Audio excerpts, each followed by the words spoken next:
Hey everybody, welcome back to another MMO class and development team class. Yours truly, Mr. Derek T. Stevens. I'm the Crow on the forums doing daily drops called the Crow's Nest. And with me is my handler, as always, 50 Shades of Nelson. 50 Shades, how you doing tonight, dude? I'm doing acceptably. I'm very happy with that. Very happy indeed. So without further ado, go ahead and bring everybody in. And what I'm going to do is have people sound off. You can see we have my little round table here where we're all going to meet. I got a little pole dancer up here, a mean dog, and a rock and sock and robot who will knock anybody out who doesn't have a dumb idea. And we have our Illuminati statue. These are doors here, here, and a round table. Derek is already seated, and so is Mr. Steve Curtis. I had a big cup of coffee. Big cup of coffee before this show. Did he really just go and do an echo? All right, so What? What? I need you guys to sound off. Steve is here. Derek is here. Who is here? I'm here. And who's this? NATO? That was probably a bit loud, but Robert. Is this Iron Soul? He is. Let me Z out of this. Hello, Mr. Iron. Who Wolf's else is here? Who? Big Wolf? J? Wolf. Mr. J. Hey, we should have Donald back, and he's got some weapons drawings that he wants to show, and he's only got an hour. So, Do you want to bring him in first so we can? I mean, we'll kind of like mess things up with. We can adapt and overcome. Let's do roll call. We have Mr. J. Puddin'. That's what I love, calling him Puddin'. All right, we got Don. Who else is here? Ron. Ron? Ryan. Can you hear me? Or, Bullocks. Hold on. Tell R-Y-A-N. if I'm muted or not. Yep. You're there. You're there. Who's this? Oh, you can hear it, Captain Ron. So I'd have a Ron and a Ryan? Yeah, that's right. Holy crap, Don, Ron, and Ryan. All right, who else is here? Can you hear me? Yes, I can. Is this my Liebchen? Yes. It's me. Guten Abend. Mr. Zerheis. Thank I'm you. just going to put a little heart right here for my love. Hello. She's my Liebchen, guys. Stay away. Who else is here? Is that it? The moment? Okay, that's it at the moment. Obviously, I'm talking right now. Look at me, I'm talking. Mr. Steve wants to bring Donald in. Donald, are you here, sir? Yes, I am. Well, I tell you what, the first hour is reserved technically for the development team, but I know you have to leave in an hour. I apologize for that, but I'm very darn glad that you were here. So, Mr. 50 Shades of Nelson, put Mr. Nelson in the seat here. Just put him in for Nelson on the big computer, as he is the handler. All sorts of antenna that are around here. Mr. Nelson, can you please take down on the screen? I know he only has an hour. Let's show what he's got, and then we'll jump into the development team. Thank you, sir.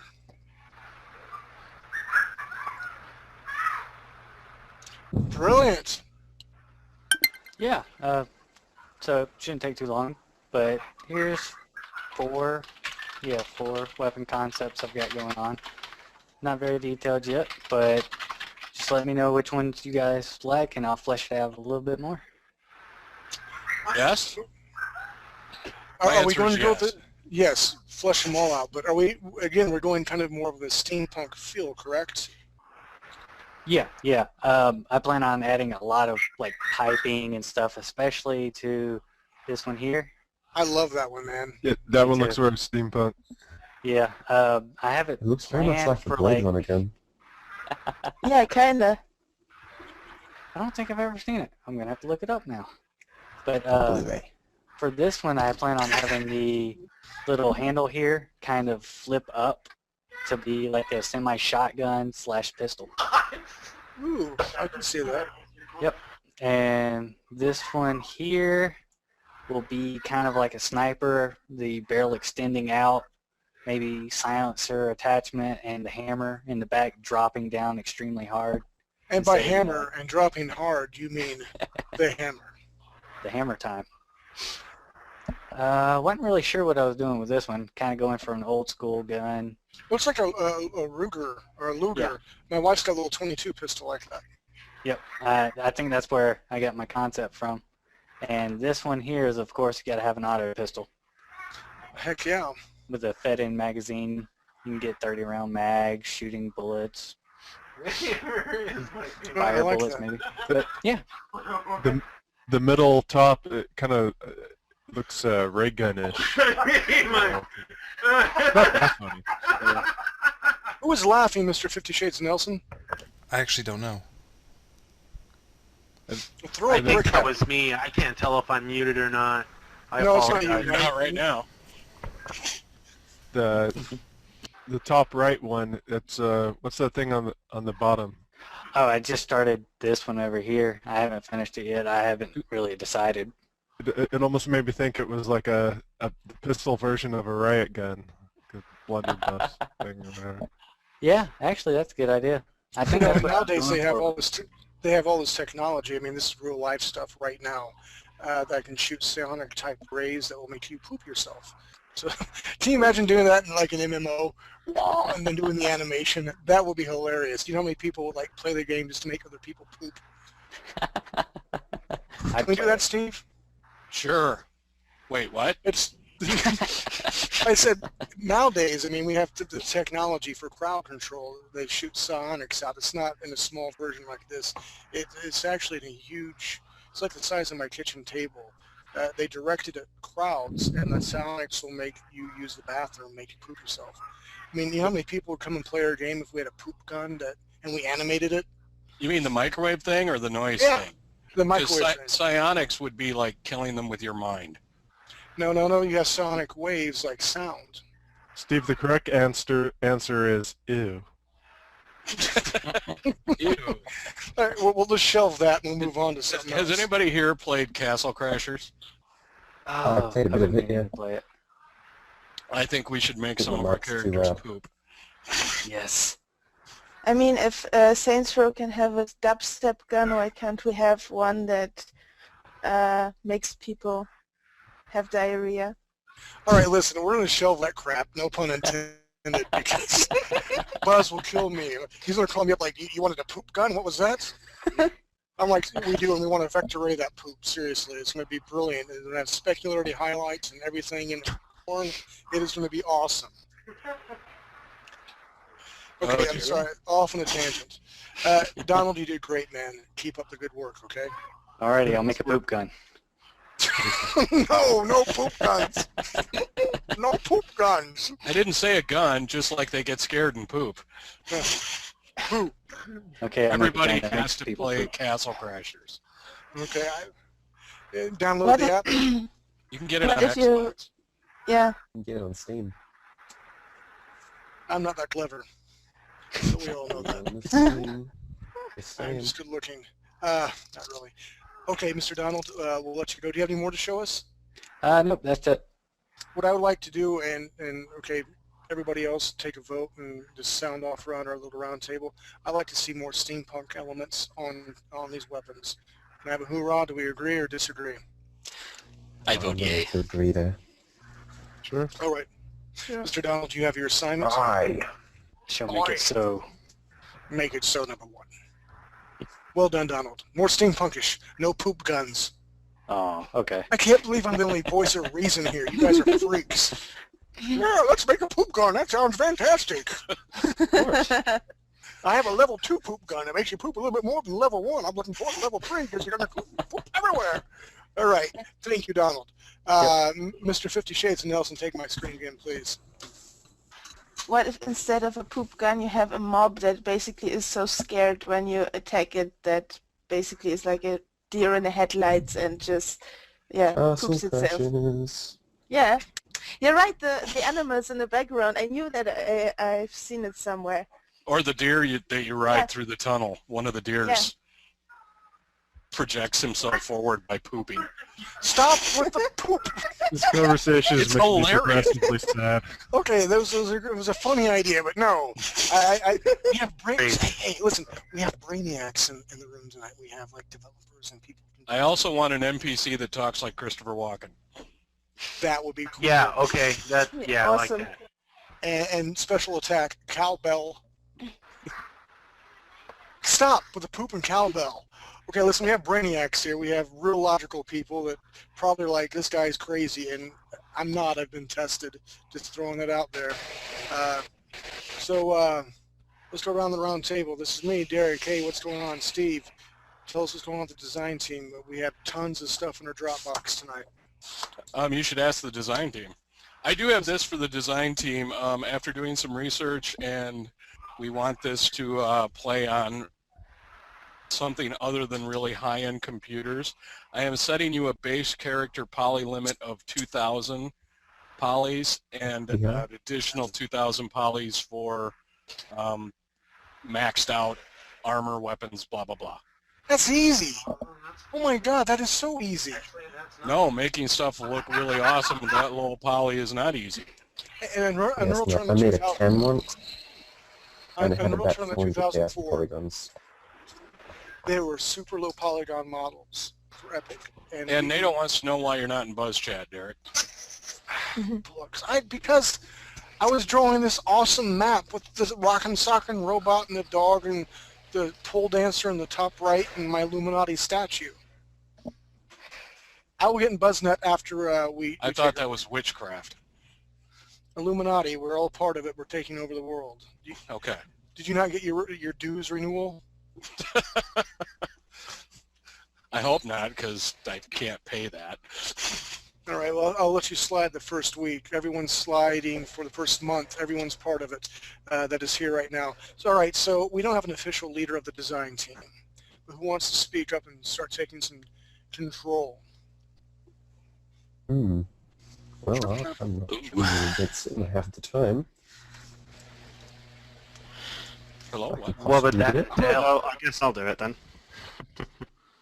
Hey, rock on. Now this control does not mean that you get to tell them when to poop and not to poop and all that poop stuff, because poop seems to be the topic of the conversation tonight. It's just let's throw your ideas and what you've been working on this week out on the table right now, literally the table in front of us, and see what's going on. So what's going on?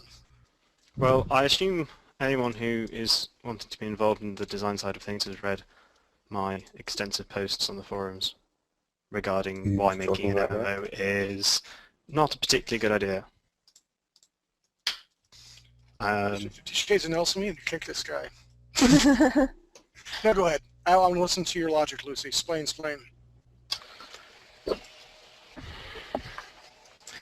Essentially, we don't have the team to make a full PvE WoW-style MMO, so we shouldn't try, is my basis. There's a huge post about this, so I encourage you to go read it, because it will explain it in better detail than I can explain it now, because it's huge.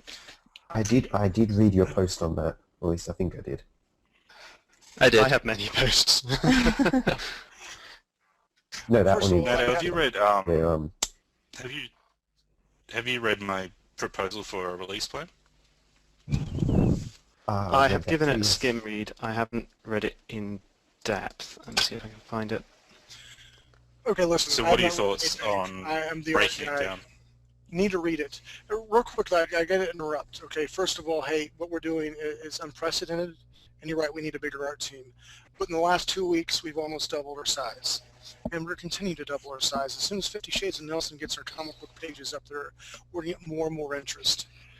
So I want to move forward. Go ahead. The problem is that it's not a case of getting more artists or more people. We're not in a position sort of structurally to do it. Isn't there already a stockpile of concept art, though? I mean, just from the years of 3D Buzz being around that we could use? And there's tons the concept art isn't the problem. It's the development No, side, I would, yeah, it's actually having the people very competence much enough to like actually make the game. I'm not saying that the art team are not pulling their weight, because I haven't really been paying much attention to that side of things, so I assume everything's going fine. But NATO, you're talking about going with PvP, right? Yeah.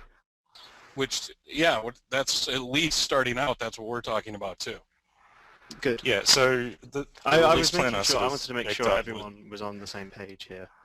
Yeah, I think we are. Initial release, we agree that PvP is the way to go. I agree. Okay. And if we reach some level of success and size and knowledge, then we can look at doing things like PvE.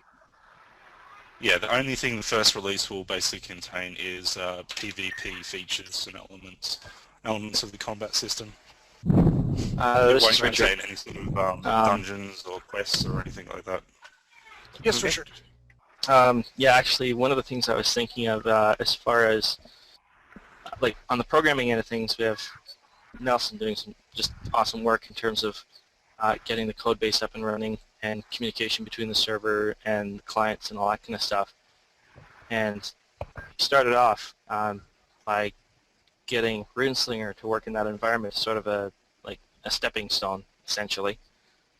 So what I was thinking is, if we approach it in a similar fashion for the MMO, that our first stepping stone is getting that PvP content down in a smaller format that we can manage with the people we have.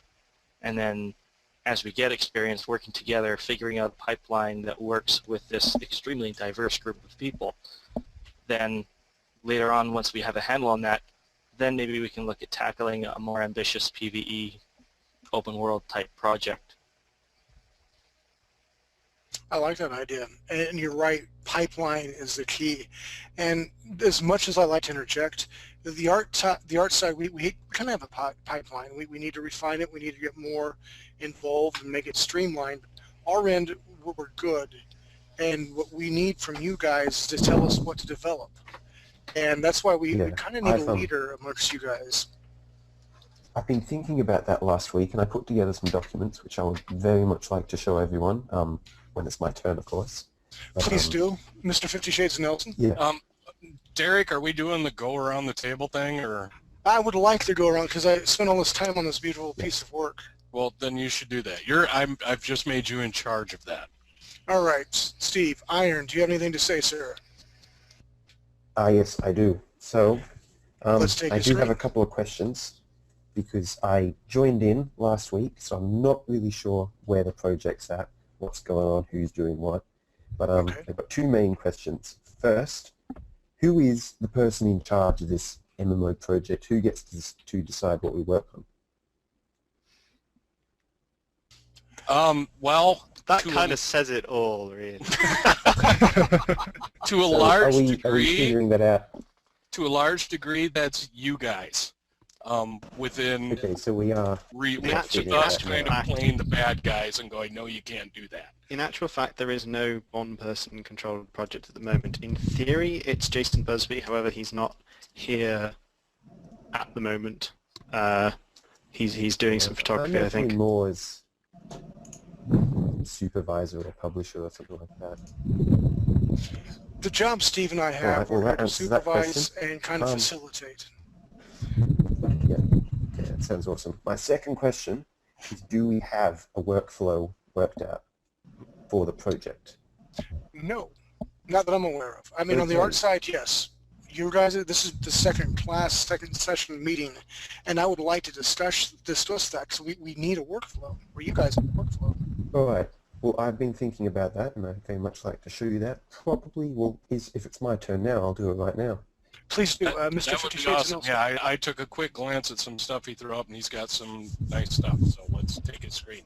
Hey, Iron, first of all, I'm glad you're here. Second of all, I'm proud of you. Seriously, you're taking this serious. I think it'll be a great project. Mr. 50 Shades of Nelson, can you take Iron's full screen, please? What's your name listed as on the webinar, please? Robert Preston. Alrighty. Yes, sorry. His name was Robert Paulson. No names.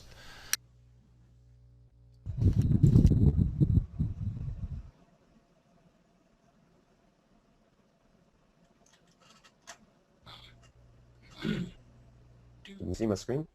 Yep, sir, yes. Okay, so I put this stuff in game design documents, even though I haven't actually done any game design yet. Anyway, we've got the main mind map. I don't know why I put it in there. So, if you want to view this document, you need a free program called FreeMind. It's open source. Yeah, so I found out, but I went and found it. But yeah, it's freely available for anyone to use. So, what I've been thinking, I did a couple of research, I looked at some interesting videos, but the main thing I want to look at is these three things. I'll close that up to it. So I thought about the core features of an MMO quickly, like what would a game that's also an MMO have? You know, you got characters, combat, player interaction, and things to do. I won't dwell on that too much because that's more important later. What I do want to focus on is the workflow and the design goals. So I was thinking we should get some goals for how to design things sorted out quickly, and my philosophy when designing things is keeping things as simple as possible and also make sure things that make sense, they're not arbitrary, they're all based on relative systems. What I mean like that is an arbitrary system would be a hand-calculated mechanic. You know, you have this tiny little dagger that does 50,000 damage, and you've got this huge sword that does 10 damage. We've just decided that. There's no other reason why they're set up that way other than the developer said, I want the dagger to do 50,000 damage. Does that make sense? I'm with you. And I don't want that at all, because that's terrible. Alright, now let's get on to the workflow, which is the main meat of what I want to show you. Just before you go on, what would the alternative be? This is the alternative to arbitrary decisions. Yeah. It's all relative setup. So if you have, say, a sword and you've got a big hammer, you set a reference point, a point of reference, say that the hammer is 1, it's got 1 momentum, and then you work out based on real-life physics, the hammer should have 10 momentum. So if the person with the sword tries to block the big hammer, it's not really going to work because the sword is just not big enough. We don't actually have to use real-world physics simulated in the game, but we base it on real life and keep it all relative to each other. Does that make sense? Yeah. Yep, so relative calculations, basically. Right. So you can read my workflow stuff. It is a bit messy. But with the global and local workflows, which is really what I want to talk about, global and local. Global workflow is something that applies to the project in general. The team leaders, which I'll get into later, have to manage the global workflow. The local workflow is based on every single individual person who's going to create something for the project. And I like to call things assets for projects, and an asset is, put it down here, any tangible piece of work directly tied into the game. So an asset is anything that's going to go into the game or be directly related to the game. For example, even the comic that's being created is an asset for the project, because you can't say, oh, that is vaguely to do with this game. No, it is about this game. So it's definitely an asset. And assets are, you can see right here, even code, I consider that an asset because it goes into the game. So the global workflow is about organization of teams, how assets get passed around the entire project, how we deal with organizing and keeping track of everything. The local workflow is each individual person gets to decide that. If you're making 3D models, you don't want to be told how to make a 3D model. You want to do it your way because you know how to do it best your way. I agree. With local workflow, we leave that up to the individual. The only thing that's important is what goes in. Oh, sorry.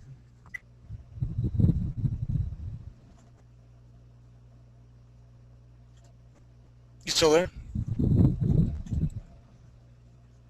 I think he had to mute and deal with that call quick. Hey, no worries. I'm really impressed with this. I love this logical workflow. Thoughts? Share. No, this is thought out and time has been put in. I'm liking it so far. And it makes Agreed, totally logical sense, and I love the idea because, you know, we've been throwing back and forth, well, we're going to do it in Unity, we're going to build it in Maya, we're going to do it here and here. And he's totally right. I hate it when people like Steve, who I love dearly, okay, on your VTM, I really do need to draw this. I don't want to draw that, but it's good, and it is good for me, Steve. I love you, but I hate landscapes. I hate it being told what to draw. Even sometimes working for comic book companies, like, we need you to draw X, Y, and Z, and I'm like, I think that's a stupid idea. I do my own thing. I am back. Okay, sorry, we were just chatting. Welcome back. Go ahead, so as I was saying, the workflow I'm going to propose is designed to work both on the management side and the asset creation side with a large unorganized team such as this. It's all going to be drop-in and drop-out compatible, so even the people who are managing each area can just get up and leave, and someone else can come in and take over. Anyway, on the local side, the only two important things that I think we should care about is what goes in and what we get out of it. So if we need a 3D model, the only important thing is that 3D model has to work as expected in the game. I agree. The ends justify the means. Don't care how you get there, as long as you follow the polygon counts and it's uniformed to meet our needs and expectations. I totally agree. Yeah, I mean, if it fits in Unity or whatever engine we're going to use, who cares where it came from? Yeah. So the second thing I want to talk about is we split up into teams, and I've got a little diagram to show that shortly, but we split up into teams based on what type of asset is being created, for example, 3D modeling, code, animations, and then each team has a team leader who manages the team. So here's how a team works down here. Each team has a leader. The leader is self-appointed. It's anyone can say, oh, I'm going to be the leader for this team, but you can only have one team leader at a time. So you say, oh, I don't want to be the team leader anymore. Someone else take over, and that is set up to make sense and work. Each team has drop-in, drop-out members. A member doesn't join a team. You become a member simply by working on the... I'm going to pause these. You become a team member simply by working on something for that team. You make an asset, you're in the team. This is something that I think is very important.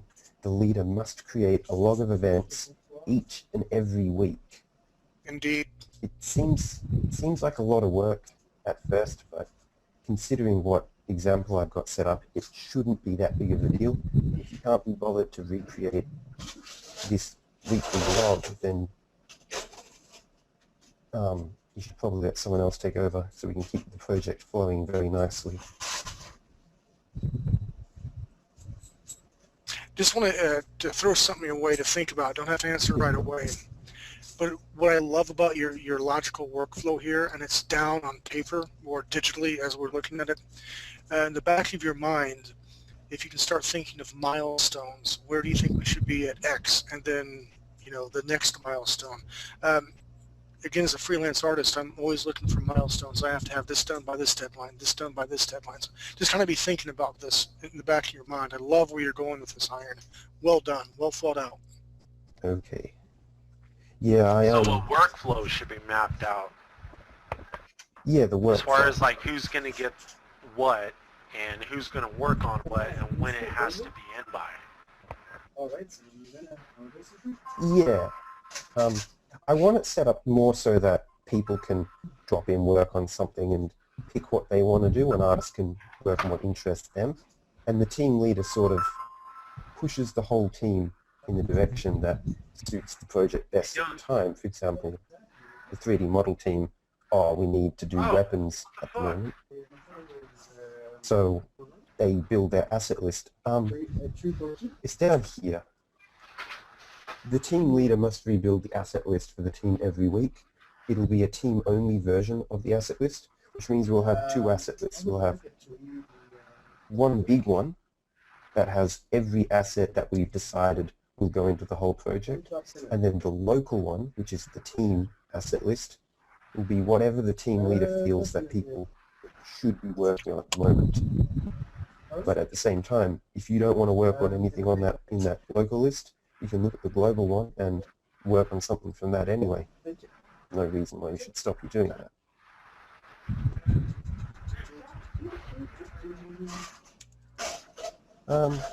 I think that's all I wanted to That is talk brilliant. about over there. What All I right, want to round talk table, about, boys and girls. I have some questions. Go for it. And who's this? This is NATO. Hello, NATO. Sorry, you sounded different. Go ahead, sir. Sorry. This seems to be heavily dependent on individuals. What happens when one individual has to leave and someone else takes over their sort of asset, as you call it? There will be a very different substance of... I'm looking at this from a design point of view in particular, not from a literal game asset point of view. What happens when the design plan changes because of a change in person? okay, what happens then is, are you talking about for an individual asset, like an individual model? No, I'm talking about an individual. Let's say, right, because this system works quite well for literal game assets like models and sounds and textures, and even works for distinct areas of coding. So a combat system, the way it's programmed, etc., etc., etc. But in actual game design as a high-level system, it kind of falls apart there because there's no overall kind of control. If that sort of team leader for the high-level design is potentially changing. I think I know what you're saying. Are you asking about what do we do about deciding what we actually do? I'm wondering what your contingency is. For example, let's say Steve decides that he wants to lead the design team, and he comes up with a design for a MMO heavily focused on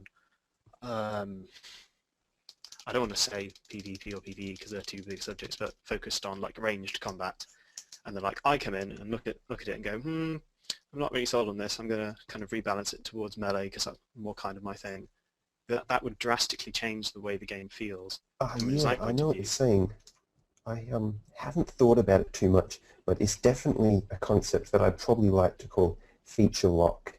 In film, when you're making a short film, you have what's called a visual lock, where you've cut together the scene, you're ready to do sound, you're ready to do your effects, you're ready to do fade-ins, fade-out, and you lock in that video file, and it can never be changed again. Okay. I don't think that will effectively work for game development, essentially because things can change very rapidly. Yeah, we might all want to go back on something. Yeah, I mean, this model works very well, as I said, for actual literal assets, especially from an art and design point of view. So creating static meshes and materials and things like that. Yeah. But design needs a slightly more controlled approach. Probably my thoughts on that right now, and I haven't fully thought it out, so bear with me, is we would go on an iteration-based setup where you lock in certain features for one entire iteration. You cannot change anything during that iteration. But once that's over, we can review it and say, let's change some stuff. We'll do another iteration. We pull all the assets that we liked over. Yeah, that's kind of what I was assuming anyway. But the bit that concerns me is that in a project like this, where we have lots of people basically giving their time for free when they can, people are going to come and go when dependent on their plans and times. Now, if you're getting people to create various different meshes and models, that's fine because they might create 10 models for you and then be gone for 2 months and come back and do another 10. In a design sense, there are actually very few people on this team, I think, actually have sort of the ability to design game mechanics. I'm not one of them, I can do high-level design quite well. I can't do low-level design in terms of actual combat mechanics and things like that. I'm terrible at it. Probably what we would do for that, we'll look at a set of guidelines everyone has to follow, but you can bend them a bit and then stick to that. Okay. We get them sorted out within the next 2 weeks. Essentially what I'm coming down to is that there is a missing role in this model of essentially essentially it would come down to a lead designer, but that's not quite right. What I It's wanted someone, to it's a focus head on this honcho. week. It's someone at the top. Yeah, It is to take responsibility for those who did not do what they were supposed to do. Not Can necessarily. I make a suggestion? There are two Sir. sections. Yeah. Who's So speaking? yeah, it's Ryan. The main concern there is basically the project changing direction, isn't it? Yeah. So That's what one of the problems we if, have at the moment is that we have very little actual high-level design direction. yeah. So what if after we discuss a certain sort of direction and we're all happy as a team, what if it's up to basically 3D Buzz to say yes, this is the direction that we're heading, and once that's been decided, we can't change it. By 3D Buzz, do you mean the website or do you mean Jason Busby? Or the team at 3D The whole Buzz. team. Okay, right. Real quick, guys, here's what I know. Jason loves World of Warcraft, and he knows when we had our first meeting, the whole Curtis clan was there. We brought all the art from all the artists. Jason was impressed. He understands we can't make an entire World of Warcraft. We don't have the time, the money, or the teams for that. But he wants a third-person sort of role. He wants the landscape to be dynamic, and he's very much into PvP. I think those are the three key essential elements that we need to keep in mind. And if we can all agree with that, because he's the boss, he's the big cheese, head honcho, if we can stay focused like a laser on that, I think we'll be able to make some ground. What do you mean by dynamic landscapes? That's a bit. Steve? Yeah, I never heard dynamic landscape, so I'm not sure what you're talking about. Okay, maybe I'm paraphrasing because Yeah. obviously interesting landscapes. I mean, just dynamically in terms of being pretty and interesting, but there you go. I don't think that's not dynamic in terms In terms of of changing. if I shoot that cliff, I can collapse it on that Yeah, plane. there was early on in the process a discussion of allowing users to modify terrain in some way, shape, or form in Lee's original. I think that was during the actual level editing. Yeah, but it did expand further out into this sort of real estate idea where you could buy land and you could modify and you could build stretches, which fits quite well in a large-scale MMO, but not in kind of what I'm thinking. No, I agree. I We think need to that's focus well it. outside of where we're at. But I think it also has something to do with the being able to program in big stretches of land versus someone actually, an artist going in and sculpting all of it, but to actually have the program do some kind of random type things to create land, and then an artist come in later It's and like a theme-based fine-tune it. What's that? landscape. Anyway, Yeah, back to the round table. I don't know want to butt in, but yeah. Go ahead, then I want I'd Eve like to have get a back chance. this. Go ahead, sir. I'd very much like to finish talking about this stuff, and it should only take another 5 minutes, and then we can get back to Please someone do. else talking. Yeah, Okay. I would love to So- see this finished out. This is important. This workflow that I'm talking about, and I understand the concerns about design, is more focused on keeping the asset creation organized rather than actually designing the game, which is definitely something I'll be focusing on next week. Anyway, here is sort of a hierarchy of how I see the MMO project. You've got 3D Buzz at the top, which is 3D Buzz. You've got the MMO group, which is us, anyone who's involved in the MMO. Then you've got Team A, and I need to add another connector there. So you've got Team A there. They make 3D models. Then you've got Team A1, who focus on characters. Team A2, who focuses on environment 3D models. And here you've got the leader. Down here you've got the active members. I've got it written down here. Members are active members because only currently active members are counted in the member list. That's just for organization purposes. I imagine when we do a credits for the game, we go through all of the member lists and include absolutely everyone who worked on the game. Then you got Team B, who does code. You got the leader for that. You got the active members for that. Team C, level design. You got the Team C leader. You got the Team C active members. It's fairly straightforward. At least I think it is. Down here, I put together a little example workflow of the local workflow. It's not really local workflow because I'm not going to dictate how someone does something, but it's more how it ties into the global workflow. So a person who is looking at something they want to do, maybe they're making 3D models, and they say, I want to make some 3D models. They look at the 3D model to-do list, they decide which one they want to build, they work on it. This part here is the local part. That's where they do whatever they want to do. Did they complete the asset this week? If they did, they give it to the team leader. If they didn't, they tell the team leader what they got done, how much longer until it's done. Then the team leader crunches that asset progress appropriately, which means he looks at the asset and says, oh yeah, this is pretty good. We can probably put this into the official asset repository for use in the game if it was completed. He does that and he makes notes of it, keeps documentation. If it wasn't, he looks at it and says, yeah, that looks about that much complete. I'll make some notes of that, and the team leader then adds that to the work log for the week, and that's it. It starts again at the top, but I'm not going to do a big arrow looping around. Any thoughts on that? I have one that could be a potential problem with it. Yeah. Is that you've got to have somebody kind of keeping track of who's working on what, or else you're going to have a lot of people working on one thing. And what I was talking to Derek about was kind of like a job board. You put up... I know what you're saying. Yeah. So put up certain assets.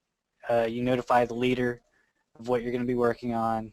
So pretty much exactly what you said, but yeah, just have one person kind of taking care of everything.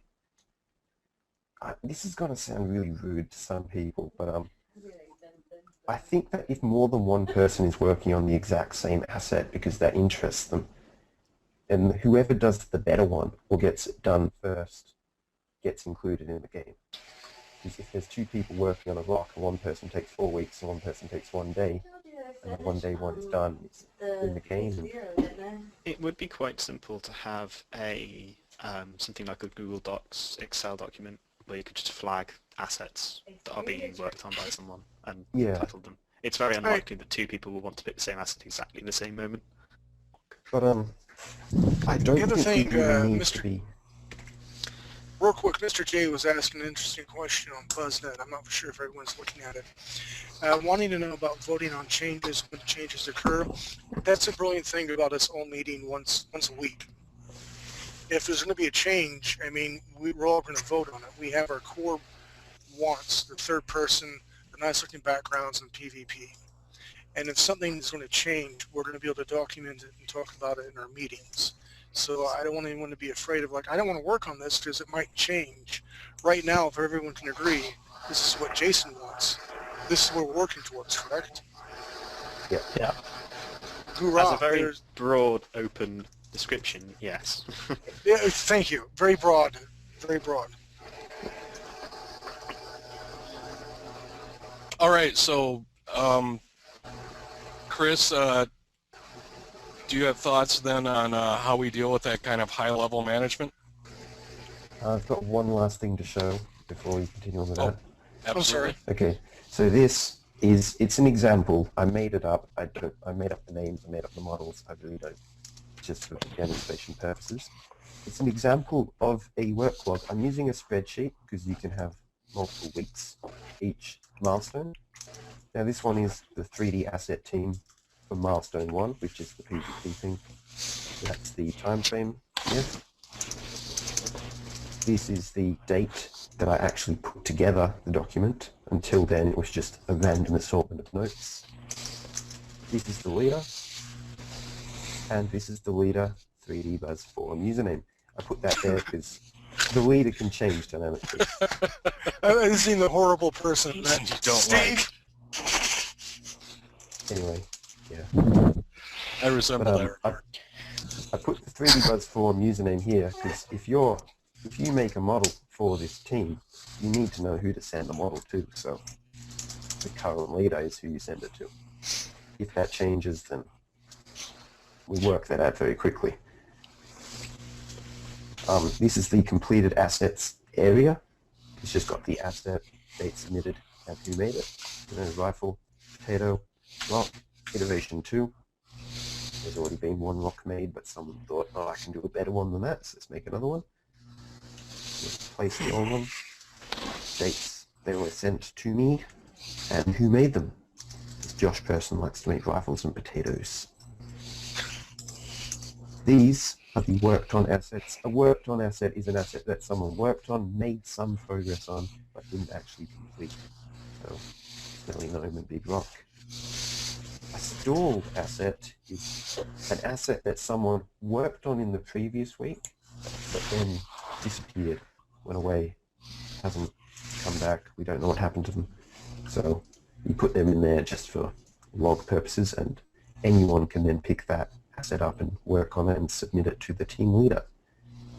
This is the active team members.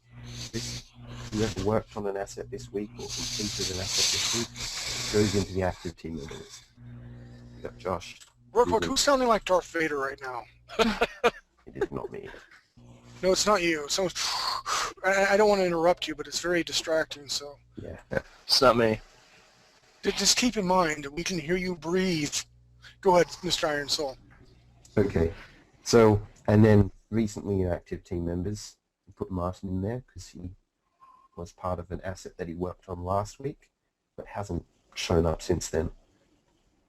The comment, then you got the local asset to-do list, and where the team leader actually gets assets to put in the local asset to-do list is from the global asset to-do list, which is handled somewhere else. Asset status, we got rifle, potato, rock iteration 2, complete, complete, complete. In next week's work log, these 3 assets that were completed will not show up in the next to-do list. They're only in this one to show that they were completed this week. Whereas these ones, all of them, will show up next week. But if these ones get completed next week, then they disappear from the list after them.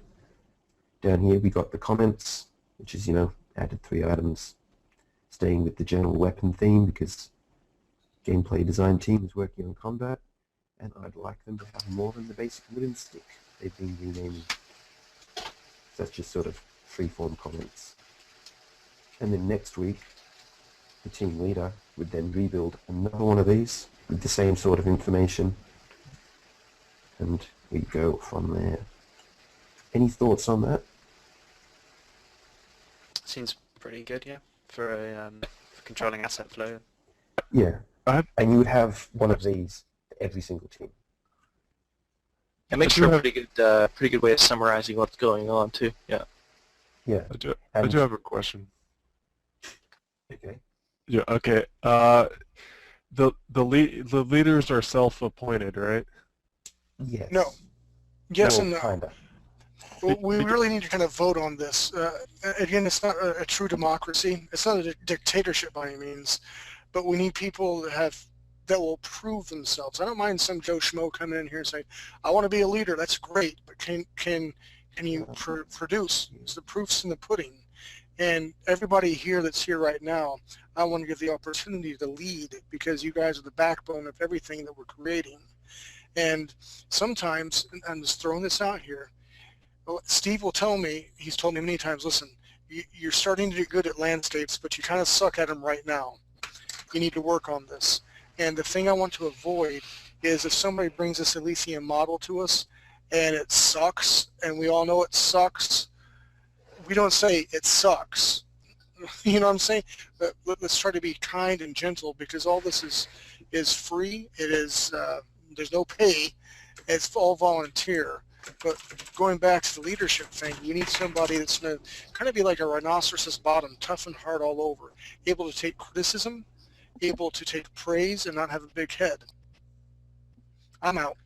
Agreed. I would add to that in the sense that you also need someone, like you say, you don't want to alienate anyone by going, well, this is terrible, we can't put it in the game. But at the end of the day, if a model doesn't work and doesn't fit, then there's no point putting it in, because it will damage the end result. Right. I'd probably say something like, well, you finished that one, and here's some areas you need to improve. Could you iterate on it again, give me another version? Yeah. It's constructive criticism, Well, feedback.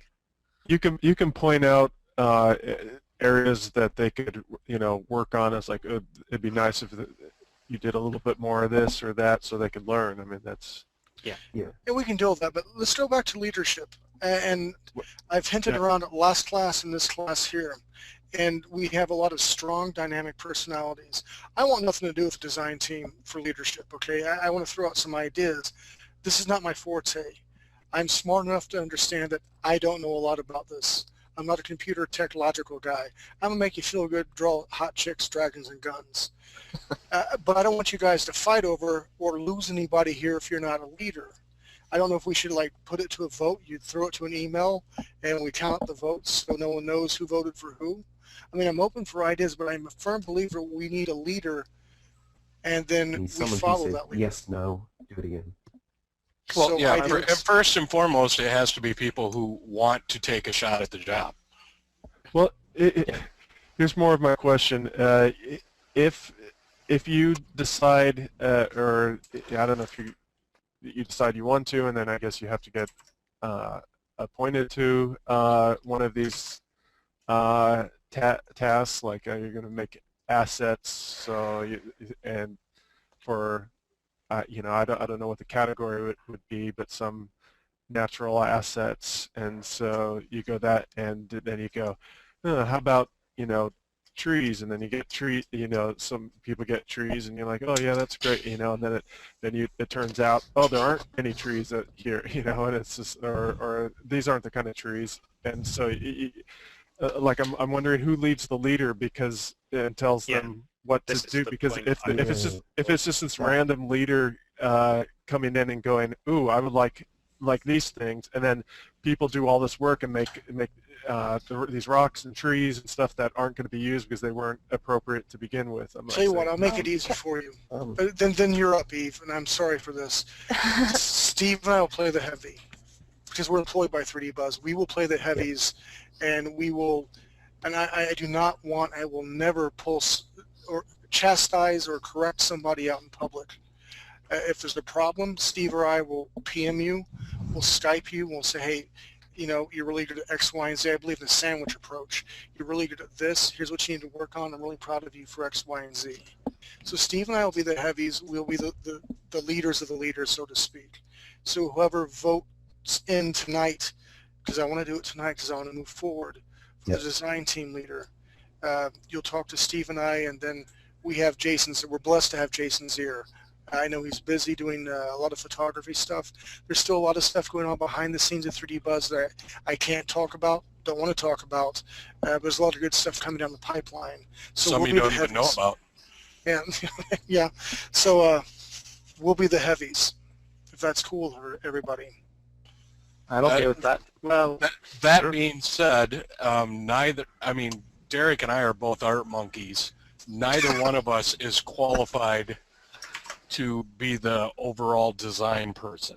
Yeah, So the problem. what I would the thing imagine about- is, can I just say one? Okay, Real so what I would quick, imagine is the design leader decides which is the overall person in charge of the design team. They decide and they build the global asset list, and then they send the asset list, or they point out changes to the heavies, and then yay or nay.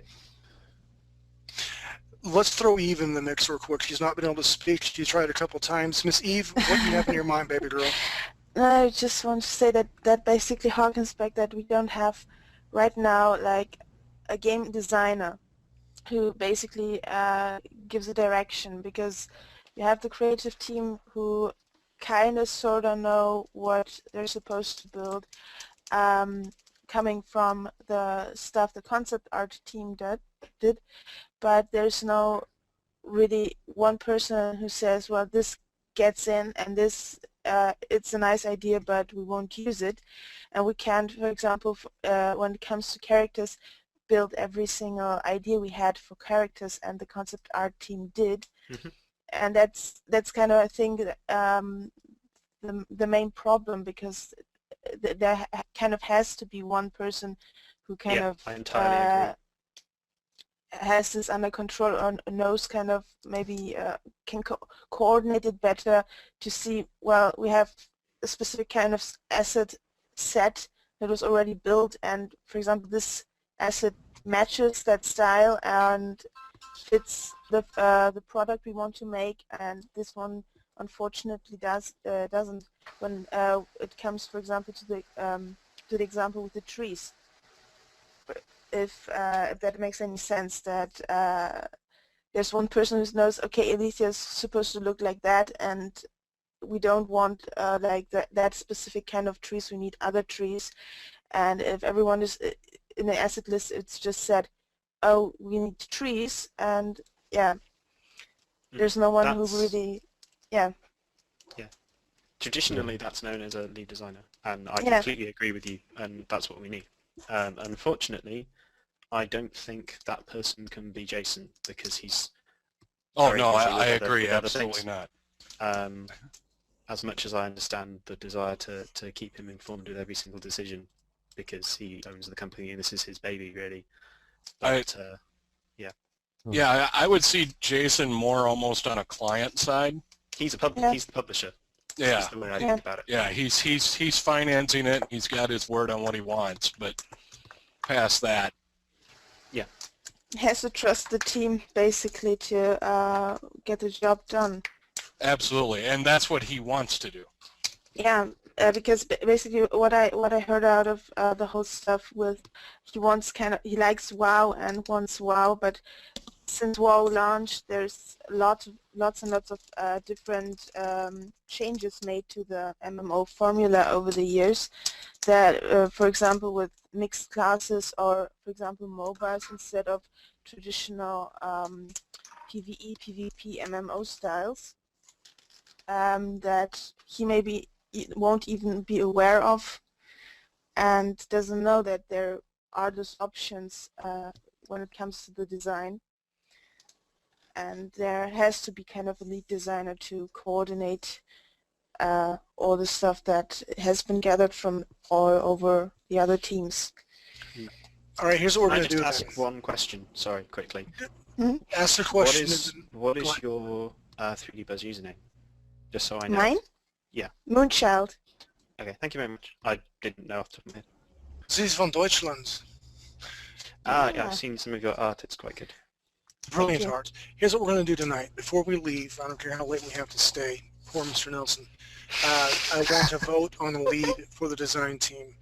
And I also, whenever we get to the art side, because we've been playing around with a couple different styles, I want to get a style, whether it's my manga fusion or we're going to do more cartoony things. Because if we do more cartoony things, we're going to have to retool some of our concept art. But I want a definite direction, and then we can start going full tilt, or as full tilt as we can. Derek, one thing you have to ask is, does anybody want to be the design director? If there's only one guy, then or girl. Yeah, I would like to put myself forward, nominate myself, but I do. Can you say your names? To be voted for, Robert Preston or Iron Soul. And somebody write down who the volunteers are. Well, I know right now Robert and Chris, or NATO to you guys, are both interested, correct? Mm-hmm. Anybody else? I wouldn't mind being involved, but that's Richard. I wouldn't mind being involved, but I know that I'm not. I wouldn't qualify as lead. So, you know, that's a strength, though. Just like me, I know I'm not smart enough, or I don't know this well enough to try to lead. That's a strength. So don't put yourself down by any means. I like Iron Soul. I love NATO. I believe they have some really good visions, but I like it. Anybody else have any input, or anybody else want to try to volunteer?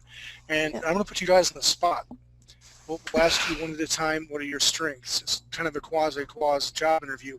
Convince the rest of us that we can follow you. The thing is, I would have Right, so who talks first? So. Well, guys, tell you what, we're at 9:10 yeah. my time. Let's take 5-6 minutes. Everybody get something to drink, go to the bathroom, and mull over whatever arguments they want to hurl on their behalf when they get back. We have to agree, though, before we start, no hard feelings, because I want all of us in here. Roger that?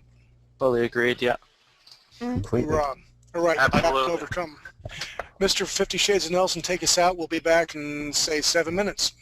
I would like Hey everybody, I just shaved 5 squirrels with a straight razor during the break. That was awesome. Mr. 50 Shades of Nelson was doing his thing. We are back here with the MMO design and art team. Right now, we're deciding who's going to be lead for the design team. And what we're going to do is break it down. This is kind of like a job interview. And what's really cool for everybody involved here in person is live. This is going to happen. We're going to have someone who's going to step up and someone who's going to be support. And what's really rich and awesome about this is you guys are listening to the audio. You get to be part of this meeting. And I really encourage everybody who's part of this, who's listening to this, come in and grab a seat and then grab some paper or get on your computer and help us make this game. Without further ado, Mr. Iron Soul, I'm very impressed with. I love what you've done so far. I want you to tell us why should we be able to pick you and your strengths, your weaknesses. Job interview. Impress us, my friend. All right, well, I think the main thing I would like to talk about is my philosophy about designing games, because we're making a game, so if I talk about game design, then that's probably the most important thing. So the way I like to think about designing a game and the type of game I like to push towards is more of an immersive experience. When I say immersive, I mean suspension of disbelief. You believe that you ignore what reality is, and you believe that you're in this world. So my design philosophy is anything that pushes the game towards being immersive, towards allowing players to suspend their disbelief.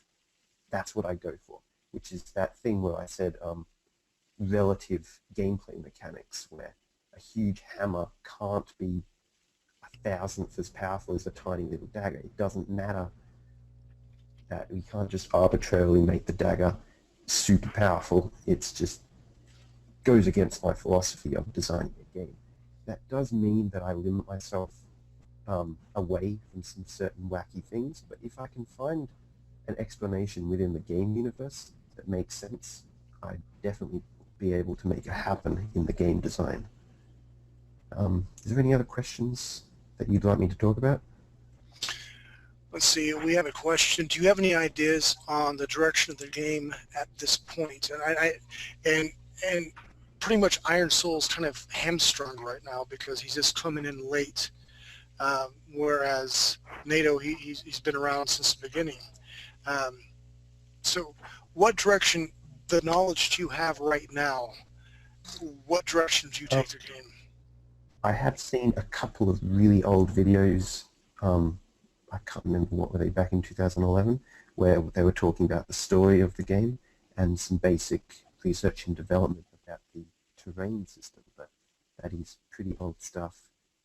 But I know that the game is going to be some sort of third-person MMO, and I know that we really haven't decided on a solid direction just yet. I know that there's some discussion of making the first iteration have a lot of MOBA influence, which I'm not entirely against, although I personally don't play them. But other than that, I don't really know where the game's at. In terms of direction, I know people want it to be a big MMO with a lot of player-on-player interaction.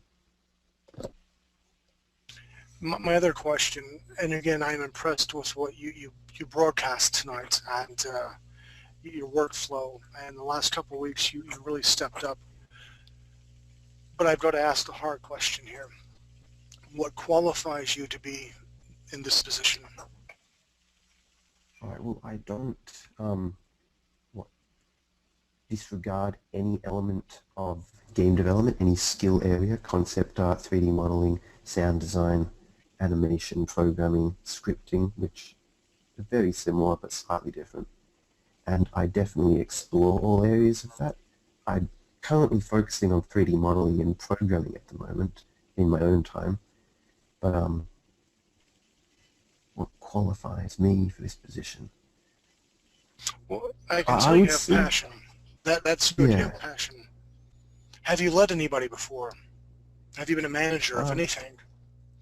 I'm currently leading a very, very small group of people. There's only 4 of us, and we're making a 3D model every week. All of us make the same 3D model, and there's sort of like a basic scoring system, and whoever gets the most points in the fastest amount of time gets to decide on the next model we all work on.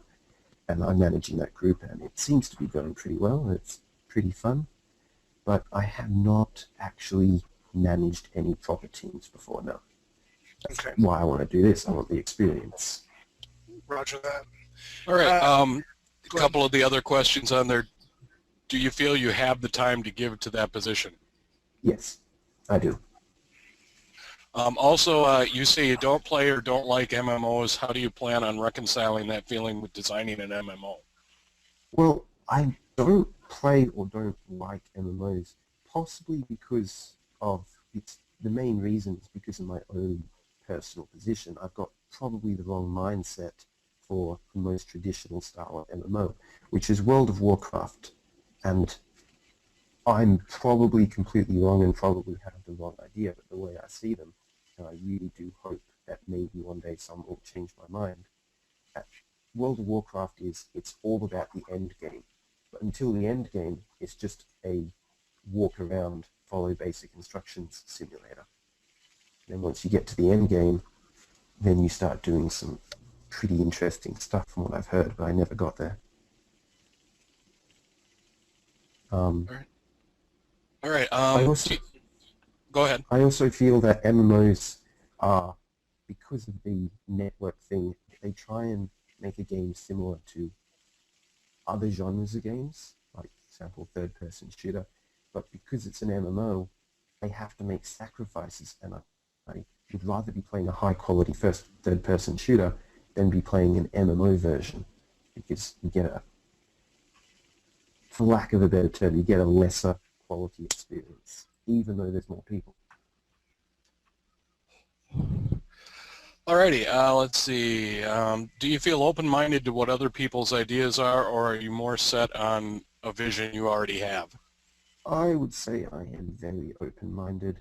I change my mind. If I say something and someone says, wait, no, that's not true, here are the facts, here's the reason why, I'll be like, okay, change my mind. That is, I believe what I'm saying, I check it out, obviously. I don't let anyone lie to me, but I'll definitely change my mind if I'm wrong. And I'm definitely willing to accept when I'm wrong, and yeah. Back on the MMO question, however, you are designing an MMO, and that genre has certain expectations and tropes. If you've already reconciled yourself to throwing out those concepts, do you feel you'd actually be designing an MMO? I don't. While I personally don't like traditional MMOs, that doesn't mean I'm against them, because I know there are loads of people out there who enjoy them, so there has to be something good in them. And even if I don't personally like a certain feature, I'm not against putting it in a game. Alrighty, let's see here.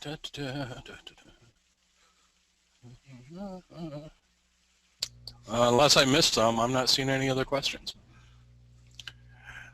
Let me ask you a question, kind of a role-playing thing.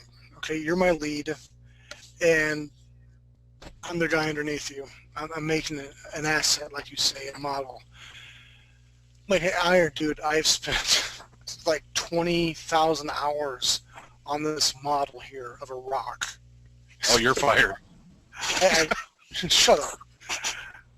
You can't speak, Steve. Zip it. All right. Hey, listen, seriously, I spent like 40 hours on this model, and really it's just a basic model. It is like a rock wall. It's nothing big. It's nothing extravagant. But I'm telling you, I spent like 20 hours on this with the textures and everything.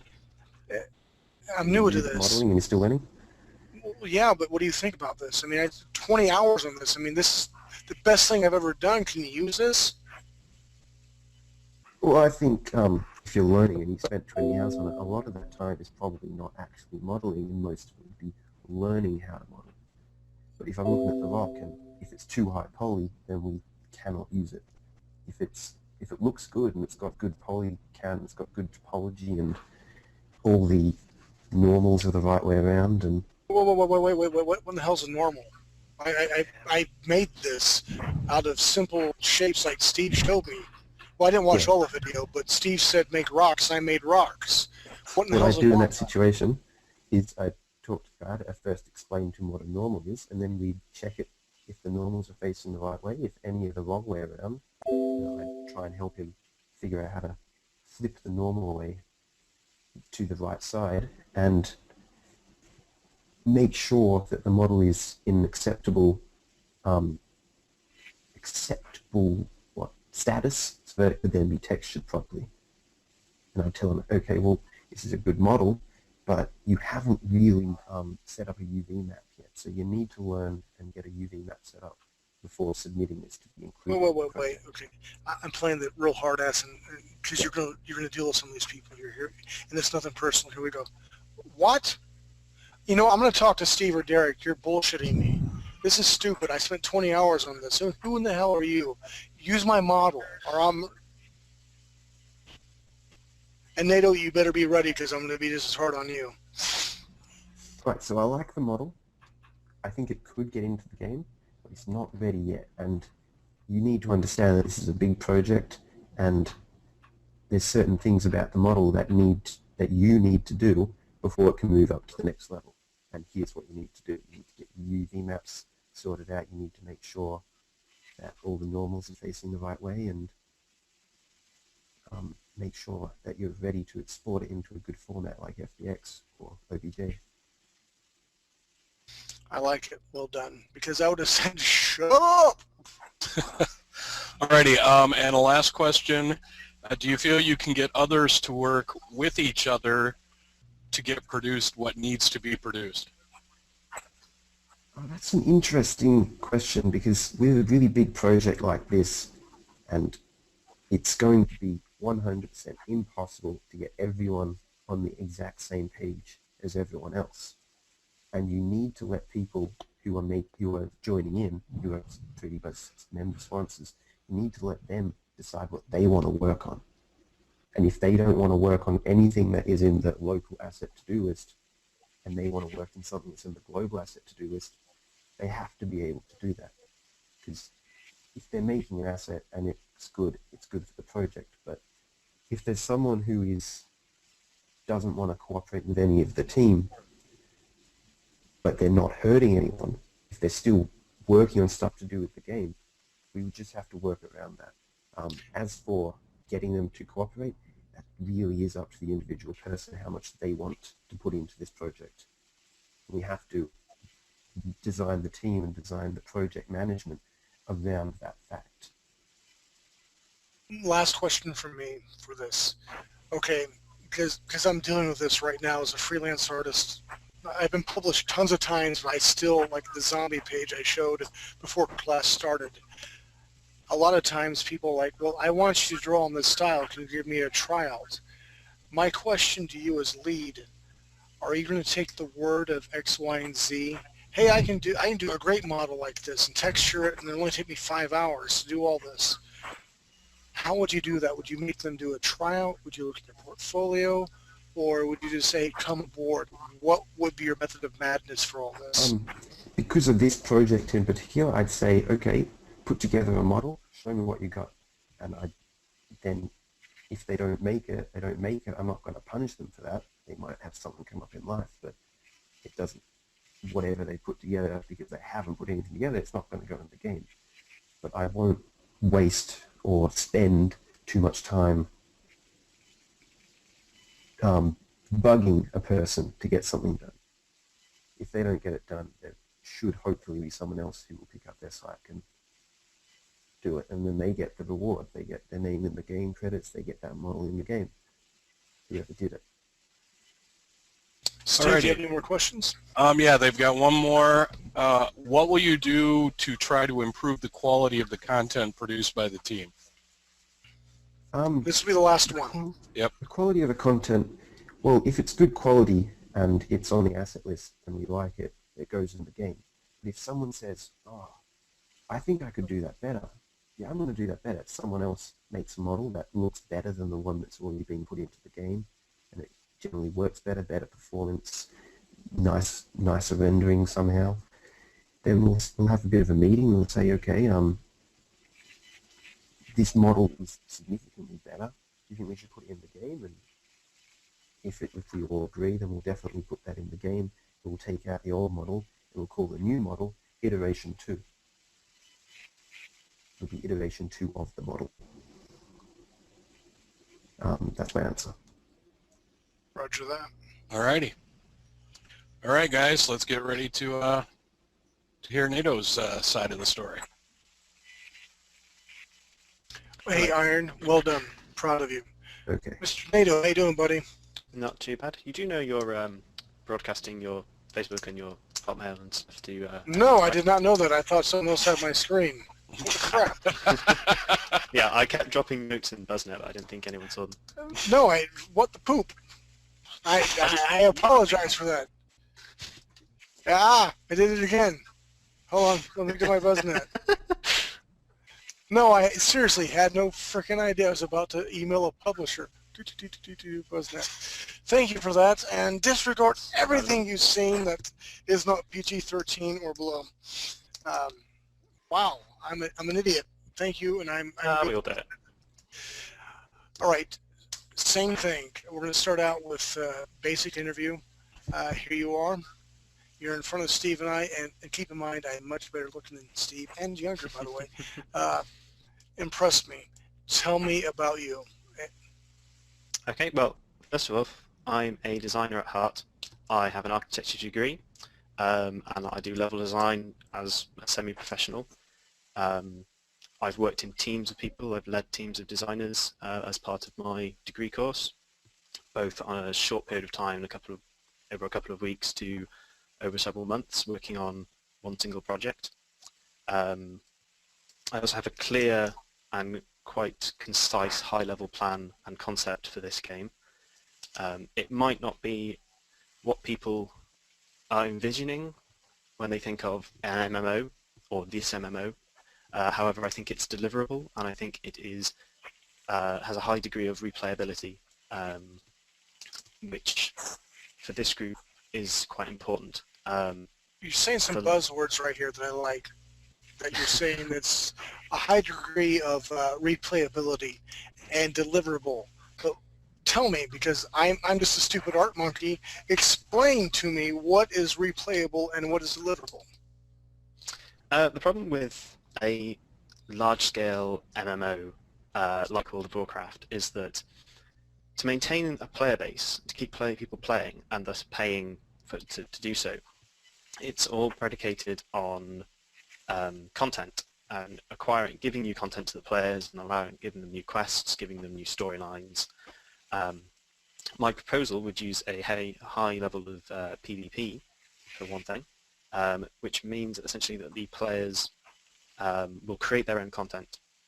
I also would implement a metagame, which is a series of conventions and understandings that the players come to between them, kind of in an ad hoc manner, so that the style of play changes over time without any input from a design team. This is more deliverable because there is only a certain number of us, and having a system that you can set up and then just let go and make small adjustments to over a long period of time, or add to over a long period of time, is much more secure and deliverable for us than a content-heavy game where we'd have to meet particular deadlines for content releases to keep players interested. Roger that. Steve, Very your turn, sir. A lot of the same questions that we threw at Iron. I know Iron has a fair amount of free time. How about your time to throw at this? Well, currently I'm unemployed, so I have pretty much all the time in the world. I am looking for a full-time job, but I'm looking to get a full-time job as a level designer, and that's incredibly difficult in this industry. So I'm working on my own personal projects, doing the occasional talk here and there, but I can commit quite a fair bit of time to this, not all my time, but a fair bit. I mean, I've been in this community since 2008 as an active participant in pretty much everything 3D Buzz has done since then. From radio shows to classes, I've worked with Jason before, doing sort of teaching assistants, marking people's homework and whatnot. So I'm quite used to how 3D Buzz works and how things happen. You know. Okay. And a lot of these are going to be the same. Do you feel you're open-minded to what other people's ideas are, or are you fairly set on your own vision? And I guess I would add to that how I know you've got your vision of how the gameplay should be. How are you going to balance those two? I do have quite a strong idea of this game and what I'd like to see. However, there's a lot of gaps in this design, in a sort of low-level design point of view. I've picked up on a lot of people thinking that they'd like to see more of a PvP element, so sort of things like quests and sort of small dungeons and raids. And I'm all for that, but I'm not.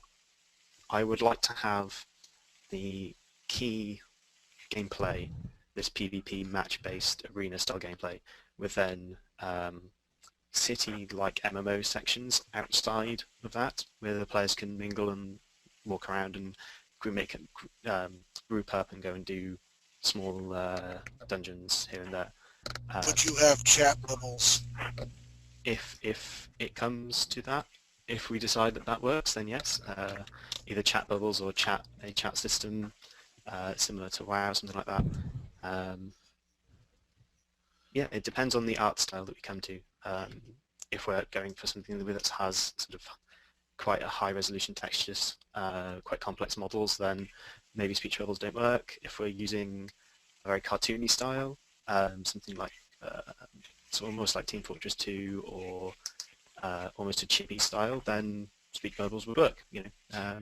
Here we go, role-playing time. Here we go. Boom. You, me, Steve in the rooms. Steve sucking his thumb. No, hold on. No, you hang on, because this question feeds into that one. Well, so does mine, but go ahead, because ladies first. Thanks. What are your thoughts on expanding the game beyond the initial PvP-focused gameplay when we're capable of doing so? Is that, sorry, I'm seeing this question here. Is that two questions or is that one? Because what are your thoughts on expanding the gameplay beyond the initial PvP-focused gameplay? And is that / when we were capable of doing so? Yeah, I think that's comma when we are capable of doing so. Yeah, rather than and when would you think would be? Yeah. Like I said, I'm very happy to. One of the things I'd like to see is these cities that players can visit, and I'd like this persistent world concept where players are fighting over control of these cities and fighting over control of the quests in those cities by playing these small arena matches. And on top of that, it's sort of like these city areas would have quests in them, would have PvE elements in, dependent on what the rest of the design team feel fits. But I'm quite happy to expand beyond a PvP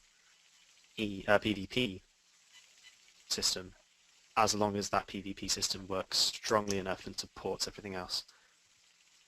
My question now, Mr. Steve, is that cool? Because I'm going to be a hard ass now.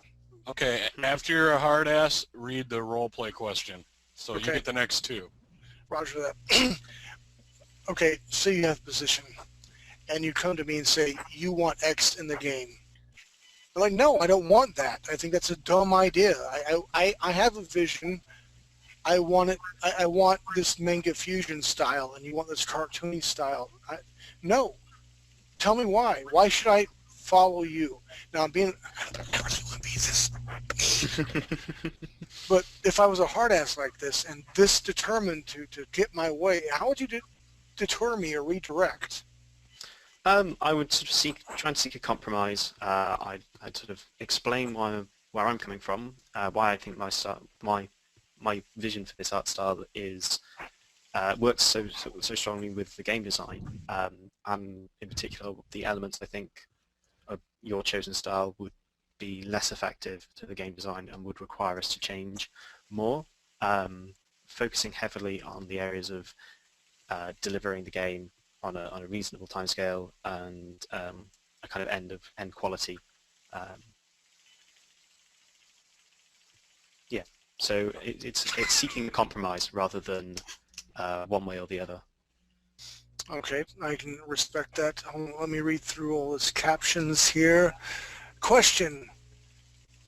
Hold on. Roleplay question. I'm looking for it. I can't find it. You toss pump. It's like 6 up.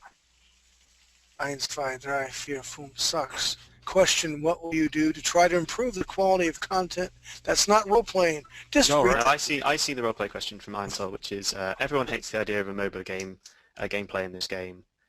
We want none of these notions in this game.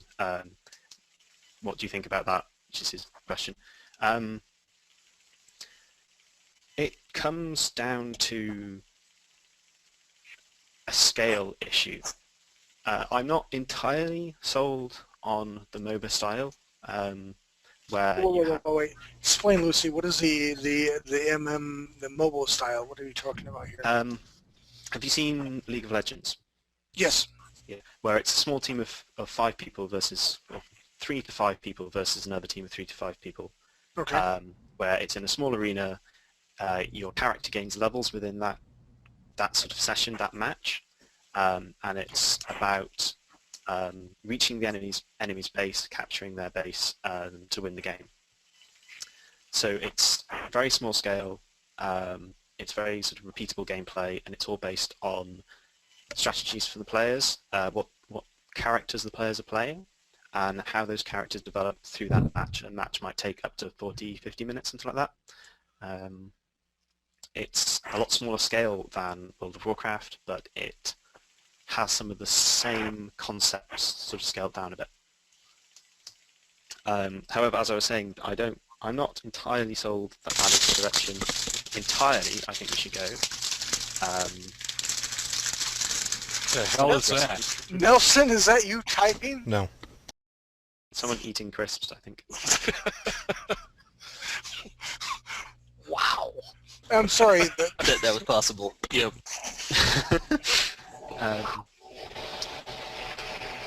All right. And now vacuuming them up. It's Nick. All right, I'm sorry, Chris. Please go on. It's okay. So yeah, but I don't think it's an issue of scale. My choice of going with a MOBA style is that it delivers some of the same concepts in a smaller, more easily designable package. But I would be open to other systems that deliver a similar design if they were put to me. All right, I think MOBA personally I chose because at the moment it's very big, it's very popular. There's a lot of people playing it, and I think there's room to develop the idea. All right, and I'll piggyback that question. If the initial alpha leans towards a MOBA style, do you feel you can take it beyond that as it grows? Yeah, this kind of match-based gameplay with a small number of players would be sort of the keystone to the rest of the game. However, it would not be the be-all and end-all of the game. For instance, I would project out this PvE element. These cities players can visit, a persistent world map where players can capture cities and defend cities, all through the scope of these match games. I'd also be interested, if possible, to have a active economy, so players can create items, sell them on a sort of in-house marketplace, purchase things off there and use them in battle, so that you could, in theory, play this game and level your character without actually having to play any of these matches. But again, that's very much in this sort of distant far future, and if I could add everything to this game design right now, the sort of things I would add. But I'm very focused on getting a playable game of some description down relatively quickly, which we can then iterate on and add to. Would you be able to complete this game in a week? No. Don't answer that. I think realistically, I think we possibly could have a very, very bare bones alpha out in about 6 months, and have a sort of full, properly polished game in maybe about 2 years. That would be my timescale. Now, surprise me, yes, please do, but that's projecting from kind of what I've seen the industry do and looking at our own skills. I think that's a reasonably realistic time frame. I may even say it's conservative, but we'll see. Roger that. I can't argue with you. I told them 2 years, so. If we go with a MOBA style of combat during the initial development, would you be interested in revisiting the combat system when the decision to expand is made to start designing for a larger player base? That's an interesting question, and it kind of comes down to whether or not you want to, or it kind of comes down to when you want to call a game finished. With something like an MMO, if you look at World of Warcraft or things like EVE Online, there have been incremental differences between each patch that have drastically changed how the game appears and plays from its earliest incarnation. However, there is always a key concept that runs through all of those versions. If I wanted to drastically change that key concept, which in this would be, if I went with it, the MOBA style gameplay, I would rather come at a different game with the same continuity, rather than strip out that content, because it would be so key to that design, and it would be integrated so early on that changing that would have many repercussions that we'd have difficulty dealing with. Alrighty, and I guess I'll piggyback that with some of the combat that's been discussed in the last couple weeks from everyone. Do you feel that some of that may be integratable into a MOBA style of combat? Say that again, so you broke up a bit there. There's been a lot of stuff put out the last couple of weeks on ways to deal with a combat system. Do you think some of that is integratable in a MOBA style, sort of a custom MOBA that's got pieces of some of these other ideas in it? I say not knowing if you've even had time to read Yeah, them, no, so. I've seen the I can't remember who posted it, but I've seen there's a combat mechanics system posted on the MMO forums, which reads very much like a tabletop RPG. And while I didn't think that that particular system was viable, it had some interesting concepts with expanding those ideas out into more of the PvE side things that I was thinking of. But as I said at the start, I am not particularly good at the low-level designing actual mathematical mechanics. I'm much better at the high-level design, so I would need a team of people who could help come up with that mathematical side, that kind of very gritty, small level design, or level of design, not level design, something else. Which is where these sort of combat mechanics come in. So there is room for them. They would have to fit what I think would be the sort of end result, the final design. But it's a case of discussing things with whoever's coming up with concepts, throwing it out to someone else who's not seen them, iterating on that process, seeing what works, and coming to a final design. All right, back to you, Derek. Well, hey, everybody. What I want everyone to do is kind of digest what's been said, and we need to come up with an idea of how we're going to vote for this. Steve? I'm putting my email in right now. Everybody should send me an email. Okay, here's the deal. And read it just in case somebody's not in BuzzNet like I was not earlier, but thanks to Don, I got the link.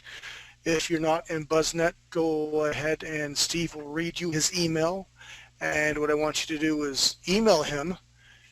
And NATO and Iron, what I really want you guys to understand is this is way beyond my control. I think you guys are both more than qualified. I believe you both have passion. I believe you guys both have a vision. And whoever gets this position, I want the other to be a close, I guess, right-hand person, right-hand man slash, not really women, but to be politically correct, person. I want us to be able to work together to help facilitate and focus on what we need to do. I'm trying to use big buzzwords here. Can you agree? Is that good? Yeah, that makes sense. All right, guys, my email is the same as my login here, sjc2112@yahoo.com. I will hop on over there, and that way everybody can quietly say what they think. Okay, while we're doing that, no voting, Iron. You're not allowed to vote. Either am I. We'll just vote for ourselves.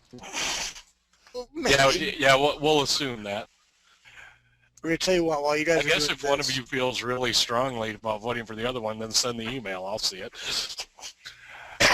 Tell you what we're going to do is, as you guys are calculating this, here's my page 6 for the comic book. Mr. 50 Shades of Nelson, you there, baby? Yep. Okay, with this count here, we have, I think, 7, 8, or 9 pages. Once Wolf gets this colored, then we get it lettered. Do we have a date when we're going to actually put these pages up and a way to do it and all that? Okay.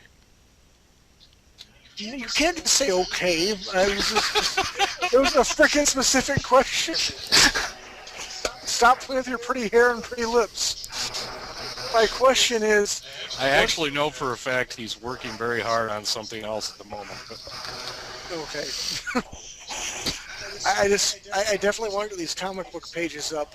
I want to fight for my art guys, and it's not because it's my page, but we got a lot of art people here that hey, real quick, everybody, if you follow the link that Iron put up there, you can just vote. He created a Google vote system, which is very kick-ass. Rock on! Do it together in 20 seconds so it's got bad grammar and horrible spelling. Stop that, because I wouldn't recognize it, because I'm even worse at grammar. And I'm not going to vote because you see my freaking screen. Steve, I've already sent you my thing. You don't want people to vote twice on 2 different things, right? Isn't that confusing? Well, actually, Iron put that up, so I don't think it would show up in the same thing, but... Yeah, he probably got the results. And he's doctoring him right now like, whoa. He's like this mad scientist. No, I mean, like, would you know if I voted twice imagine that. for one and this? That's what I'm saying. God, I've already got like 3 of them in here. Iron, I love what you did. I respect that. Let's just throw them all to Steve right now, so that way everything is hush-hush and secretive. And I want to talk about my art guys. So Mr. 50 Shades of Nelson, you don't have to give me a hard date. Steve said you're working on some very hard stuff right now. I'm not going to take you away from that, because you know the more time you give us, the more pages we'll have done. Mr. Ray's not here tonight. He just actually moved, and he's like moving like off the United States.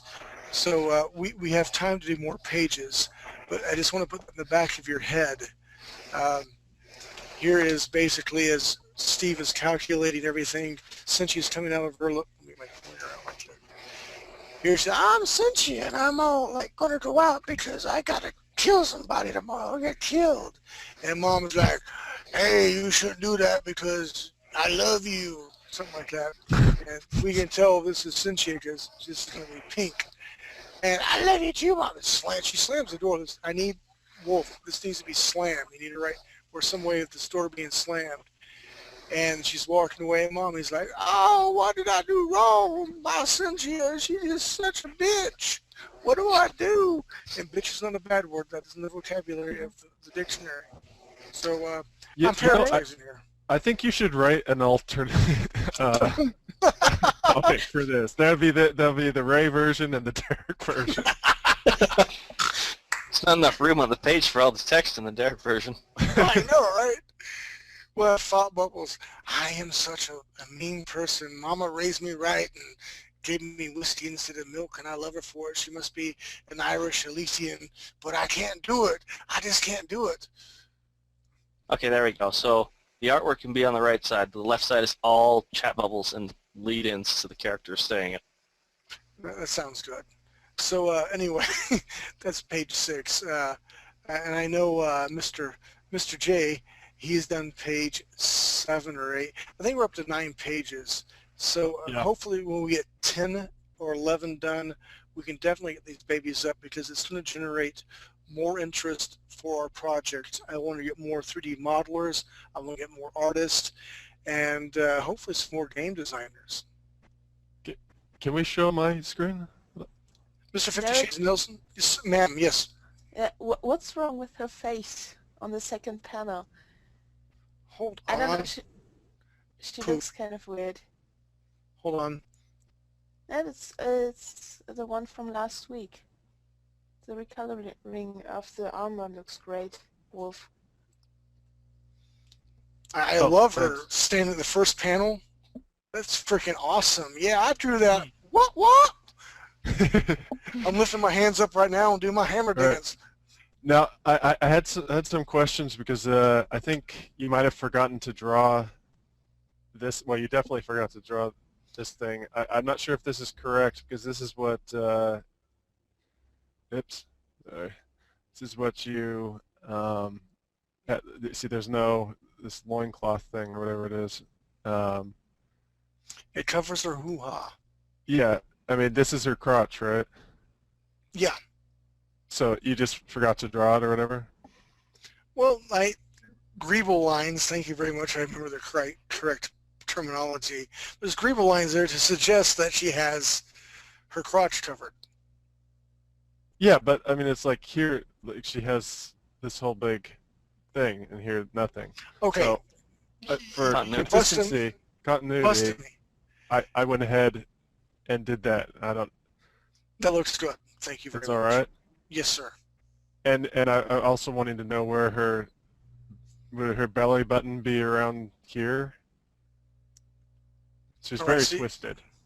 It is a very twisted position. I wanted her, in my mind's eye, in the way I drew her, I wanted her to like kind of shrink because Dad, from what I understand from Ray, she's upset with her dad and her mom. And she thinks her dad's pretty much worthless. And when he presents this to her, I wanted her to do that, like almost pee-pee dance. Like, I'm very like, wow, what are you doing? Sort of. So with that justification, whether it's right, wrong, or otherwise, or you think I'm full of crap, because most of the time I am, I like how you covered her hoo-ha. Yeah, well, because, see, there's like these little button things or whatever. I just decided they were little buttons or whatever. They are buttons. Yeah, but I was wondering if they should be on here, or we just forget about those for. Forget about them for right now. All right. The main thing with Cincy is the orange hair, and we have to definitely get that pink, I guess, armband that Chelsea did. I loved her design for that, and I tried to incorporate it with this. Also, I kind of like these guys just the way they are. What do you think about that as a stylistic thing? Too much, or? I don't like the white so much. It pops out. This way one? too much. Correct. Just a little Maybe bit. a lighter gray and throw some whites in because I do like kind of like that stylistic look. But the main thing we have to do is, okay, decide, because if you want to make this super stylistic, does that correlate with the pages before that? And what do we do with the pages after that? Because right now this dude's glowing. He's like, oh, I am like blah, blah, blah, blah. I am part of the Illuminati. By the You way, shall not pass. you shall not, exactly. By the way, all your Illuminati dues are, we'll throw out 3D Buzz. They're due next week, everybody. The thing is, wouldn't be there too much solid colors? Because I don't know what you are planning to do with the violet in the background, but when you leave the other ones like just in grays, Well, I might keep this one. This one, it's kind of a stand-in. okay. That there's no. As a comic book artist, there's a lot of dialogue. There's tons of dialogue going on here, so I really try to keep everything in the background just blank, so we can throw word balloons up. Well, I'll try a couple different things with this. I'll even do a version where I color it all in, and you can see what you like. Awesome, and remember to there's tons of jewels on this particular staff that her dad put in there for her. Oh yeah, yeah. I haven't got. Are the drills just right here, or are they all the way down the thing? From what I envisioned, they're at the very tip, almost like a huge Q-tip that's like, I got jewels, I'm going to stick it in my ear. I have to have a big ear for this. That's her thought bubbles. Don't put that there. But you know, maybe try both ways. Ray's not here, unfortunately, to tell what his vision is, but that's the way I envision it. Quick question for you, Wolf. What's up? I noticed a couple of the other panels, whenever characters have been in the background, they've sort of had a almost like a focus point effect applied to them, if it's focusing on the character in the foreground and that sort of thing. Yeah, you mean like desaturated? Well, it's just like fuzzed out around the edges. So like they're out of focus because the camera's focused on Cynthia. Right. That I only did that once, but okay. I'm just wondering, in a shot like this, where all 3 characters were just drawn together on the same layer, how difficult would it be to selectively apply that effect to them? very well. Mostly, it'd be easy except for the lines, but I can the extra work would be for me to incorporate the black lines, because they're already in separate entities. Gotcha. Okay. Except for the black lines, that's all I'm saying. All right. Yeah, I was just curious about that. I also don't know what the words are here. Like these guys might be talking, so maybe. Yeah, what's shown up there, I actually planned, when Ray did this, I actually had to break this page down into 2 pages, and that's why Mr. J did his thing, and I'm very much appreciative to that. The word balloons are going to be crazy on these 3 panels here. And I'm going to leave that to Mr. Ray. You do the color part, and Mr. Ray will do all the lettering part. Right. But these guys might need to be in focus for this one, so I don't know. I would agree that Cynthia's got to be in focus. She's in the foreground. Her dad, middle ground, and the very background guy, the mage, he can be kind of out of focus. Well, I don't know. If these guys are talking, they shouldn't be out of focus. I mean, she's got her head cropped off, so I don't know. I have to talk to Ray about it. Also, I like her shadow pretty much, but his seems a little bit dark, so I'd probably go a little bit. I put a little highlights underneath his eyes. Here, Mr. 50 Shades of Nelson, can you take my screen? Wait, don't. Oh, I'm sorry. Don't do it, Mr. 50 Shades. Go ahead. If you notice, I don't know if you can notice, but I did this whole thing. I don't know if you can really. You see what I'm saying? Okay. Yeah. That looks really good close up like that. Kind of like I don't know how well you see it from a distance. The distance I can't see that well, but when you get close up, even here, that looks really nice. Yeah. So you like that? I do. Is that enough? I mean, I could it also, slightly? I suppose I could also try and brighten it a little bit right there, to stand out more, if you'd like. I also have another page that's finished. Let's do the other page. And I'm going to leave the coloring up to you. You're my color expert. You're doing great. I want it to be consistent from page to page to page. All right, show us the next page, sir. Then we're going to tally up the votes, and we're going to talk about where we're going next. Nice. I love the rocks and the dirt, and that the bottom panel. Mr. J, you did a great job, dude. Thanks. You're quite welcome.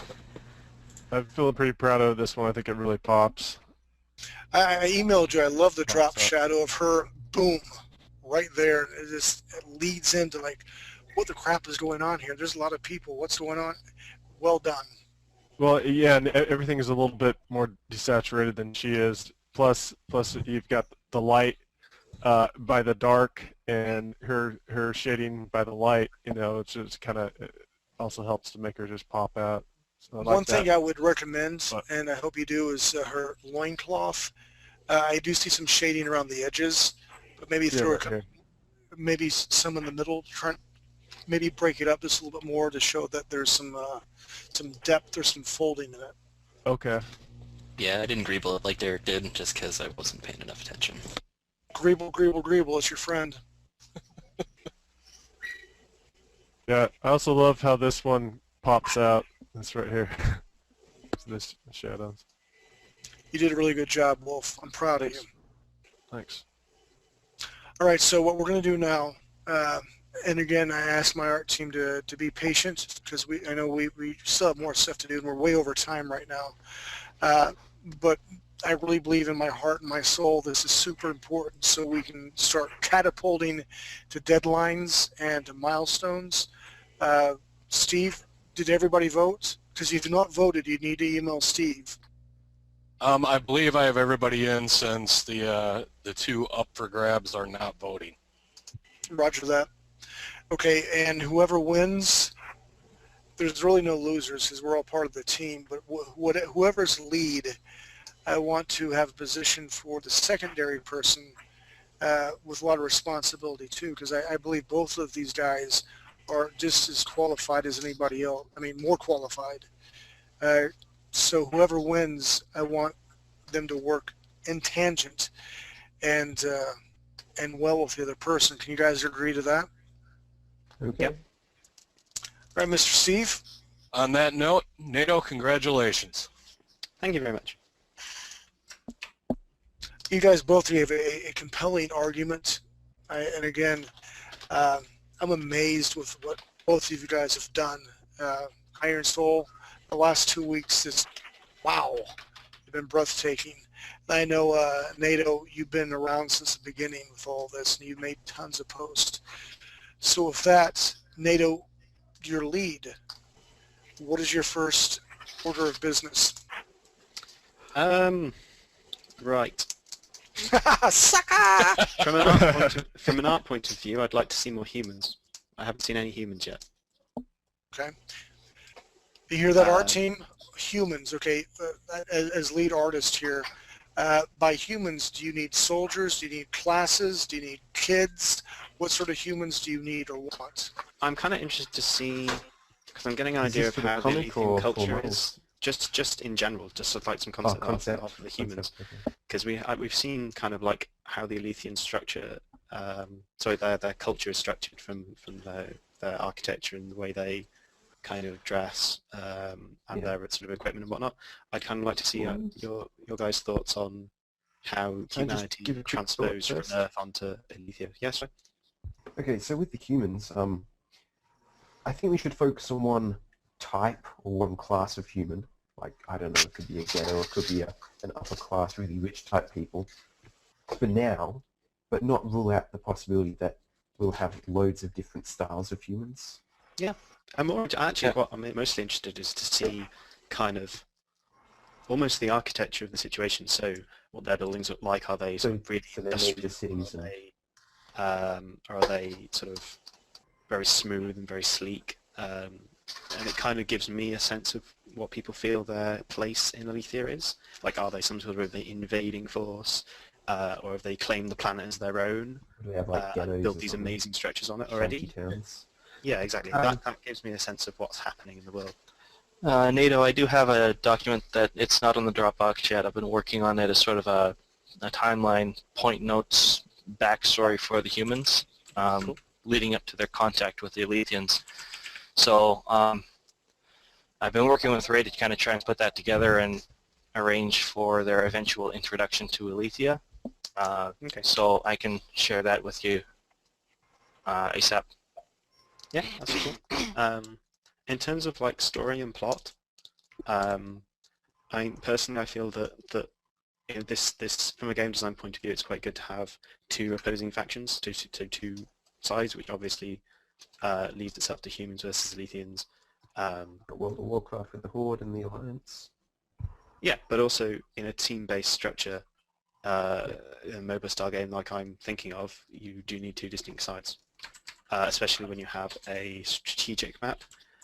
These capturing cities, which I'd like to implement later, which is that's my main reason for wanting two distinct sides. Art team, here's what I need you guys to do. I need a rich upper class look, and I need a ghetto look. And then when we have the two extremes, then we can meet in the middle and marry both of them. So next week, I want us to be able to present cohesively to the design team. Here's our ideas of the upper class and then the bottom rung of the class. Can we agree to that? Yep. I do have a question before we close up. Sure. But, I'll ask it when you guys are ready to hear it. You want to hear it now? Real quick. Go ahead. Wait, real quick. Any questions from the art team for their assignments? I do not want us to drop the ball. Do you understand that? Yeah. Ra? I have a concept of a soldier I put on the Dropbox if you want to see it. Let's go ahead and look at that since I want to have a little bit of art time. Can you take me go screen, Mr. 50 Shades of Nelson? Good to hear your voice too, sir.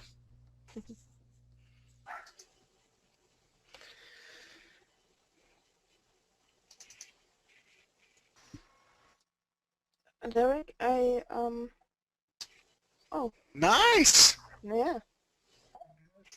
Well, then that's not it.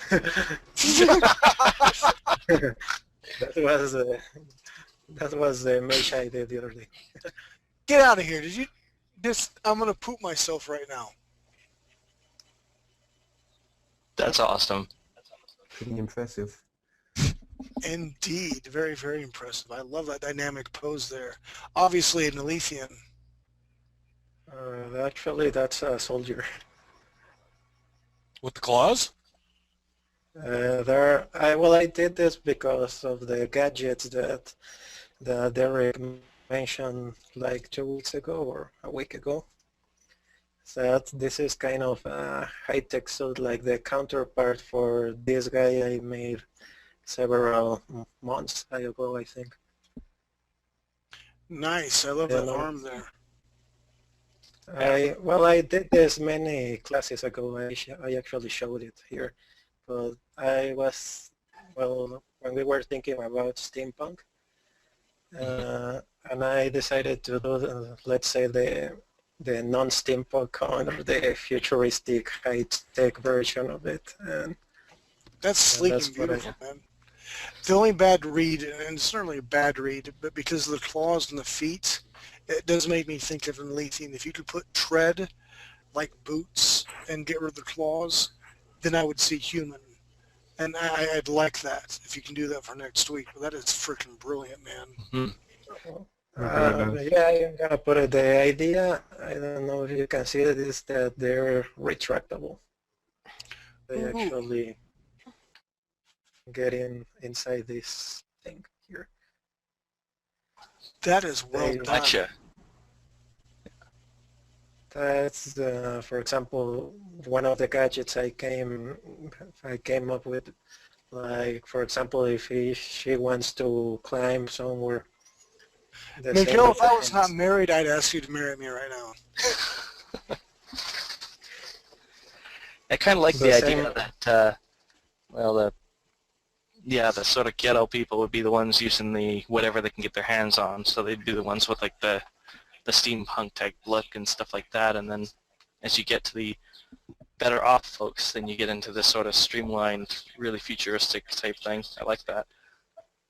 Yeah, I was thinking that maybe this guy was made from scraps from this gal. Also, the suit, I was thinking about maybe it could enhance the guy's strength. I don't know if I hope it doesn't look so much that Crisis 3 suit. I was kind of thinking about it when I did. Miguel, you've come light years, man. Seriously, night and day difference. I like that idea. This is what we need to shoot for. This is our benchmark art team, okay? I want stuff like this. I would like Can we to do say that put for himself in quite a bit of a pickle. Is she high class or low? Soldier, Spec Ops. I don't think it's fast. I guess high class, because it looks all smooth and shiny. I agree. I don't see a lot of pipes and gadgetry, or not gadget. I see gadgetry, but yeah, not a lot of steampunk. That's smooth. That's spec ops stuff there. Great muscle mass too. All right, so our team, we have our work cut out for us. Miguel, I love and hate you right now, okay? Because that means I have to step up my game. Means I have to step up my game as well. All right, so our team, we know what we have to do. As a more Eric? personal request than a sort of lead request, I'd like to see some less steampunk, more sort of heavy industrial style. So, like, So steampunk. imagine a JCB as a suit of armor kind of style. You like So Blade Runner? industrial, big armored plates and that kind of style. I don't know. That's what appeals to me, but that's Could not we- like a. Could we kind of lean towards that for the army and maybe have more steampunk approach for the general citizens? That's what I was kind of thinking, because like we've already discussed, you know, the ghetto type guys and gals, they're just going to hodgepodge and get what they can get. But I like the idea. Outskirts. I like the idea of the military being nice and sleek, because we have a distinct, different look. And when we do those strong silhouettes, the design, we're going to know if you're military or if you're ghetto. So I like that idea. So let's do that. NATO, do you have some examples that I could look at? Not Similar on type things? me at the moment, but I'll post something in the forum later, probably tomorrow. Or the name of something that... And Eve, you said you needed to say something, yes, ma'am? No, I was just doing some stuff during session for some kind of like gunslinger, Han Solo type characters as a class, for example. And yeah. Can you take Eve's screen, Mr. 50 Shades of Nelson? And by the way, Han Solo shot first. That's all I have to say. Yeah. Oh yeah, it was Dorito. Did you stop that? Also for next week, guys, anybody interested in taking one of the lead positions under NATO, be ready to state your case and speak up, say you want it, so we can settle that NATO? into. Yep. Cool. Yeah. We're gonna I like it, Eve. Nice. Yeah.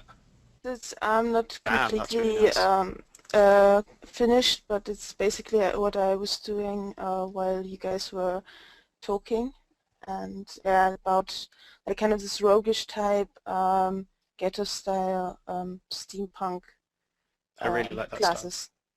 I would definitely tip her. Yeah. I also Okay. like the monochrome you're going with. That's really nice. Yeah, it's basically just yeah, spot blacks, and then taking an eraser and doing the whites. Here I haven't yet, on the third one I haven't decided what kind of weapon, but the first one has like pistols, and the other one has like this big kind of space. Melee, swords, razors. Yeah.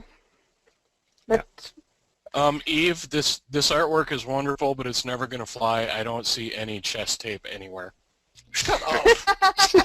Derek's never going to let it get by. Number one, the one on the far left. Yeah, but everyone has a midriff. The midriff Exactly. I can That is true. Ich mochte essen sie sehr schlecht. I'll push for you. Yeah, especially the middle one is like kind of. I was thinking about this whole this tank girl thing with those 90s leggings and or those skinny fit pants and those loose boots. So like I said, the third one I'm not really convinced, but the first two I kind of really got into. Me too. That's all I got to say. Well done, our team. We have our work cut out for us. We're way over time. Iron Soul, I know you want to say something that's close. So, let's say we've got a concept art that we really like, that we're confirming is going to be part of the game's art style. We have a 3D model that's good, everyone likes it, it meets all the criteria, it's ready to be accepted, that it will go into the game. Where do we put accepted models? Like, where do we store them? Where do we put code? A GitHub repository. Yeah, that's something we need to set up. Or a something like that. I would talk to Nelson about the code side for the models. We can texture and stuff. We can. Well, not code, but I mean all accepted assets. Where are we storing all that? Probably Dropbox for now, but some sort of version control repository. Yeah, we will definitely have to set something like that up. But I'm not talking about models that are in the game. I'm just talking about models that have been accepted and are ready to go in the game. Does that make sense? Or not ready to go in the game, but they'll get in the game eventually. We haven't yet, I know we've okayed them, but will we put them in the same concepts Dropbox, or will we make another Dropbox? What's the exact? Probably make a... Oh, go ahead. I'm thinking at the moment, just stick them in the same, just keep everything in the same folder.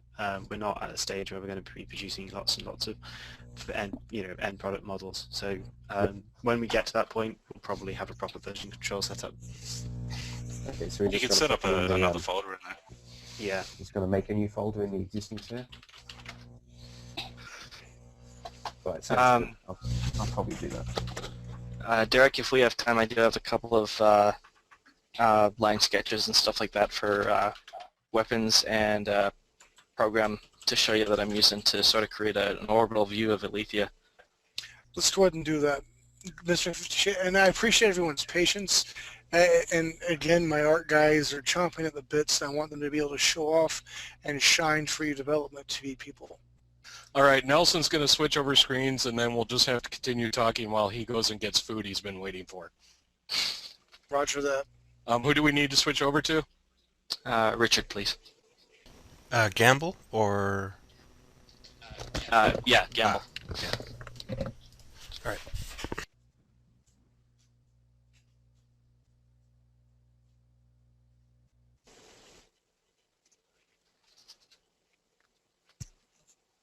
Okay, what are you guys seeing? Energy high yield, energy rifle high yield. Okay. In keeping with the idea that that some of these weapons might hook up to like a backpack ammo feeding system, I'm thinking a design like this with the mag in front is probably just going to get in the way. So I'm going to make a variant of this that's more like a bullpup design with the magazine in the back. And then that's basically where it would hook up there. Okay. And then I went through and did a line sketch for the projectile pistol for someone that isn't going to be using energy weapons. And so it's basically got the attachment up front and then working slide, all that kind of stuff. Sweet. Come on, there we go. So for the energy weapons and stuff like that, I kind of picture them having sort of a vent up top to just basically get rid of all the heat built up. And then even on the pistols, you would have, you know, a more traditionally placed magazine in the handle of the weapon, and then there's a potential to hook an adapter in there, and that's what would hook up to your backpack. All right. I'm liking them. I'm liking them. I love that transition from the red to the yellow. You make the heat vent modular so that maybe people could later on modify and add on better cooling systems. Oh, certainly, yeah. I just change it to a mount style. To which, sorry? Instead of being all inbuilt and that's it, it's not changing. Just change the look of it slightly so it looks like you could pull it out and put a new one in. Okay. Yeah. Yeah, that's doable. In fact, on a pistol, that could be your actual ammo charge rather than going to a backpack. Switchable mags that stick in the top like that. Yeah, that could work. Maybe still have an attachment on the bottom, so like that piece of artwork that Derek did that had the two pistols connected to the backpack, it could easily hook up to the handle like that and just operate independently of the magazine.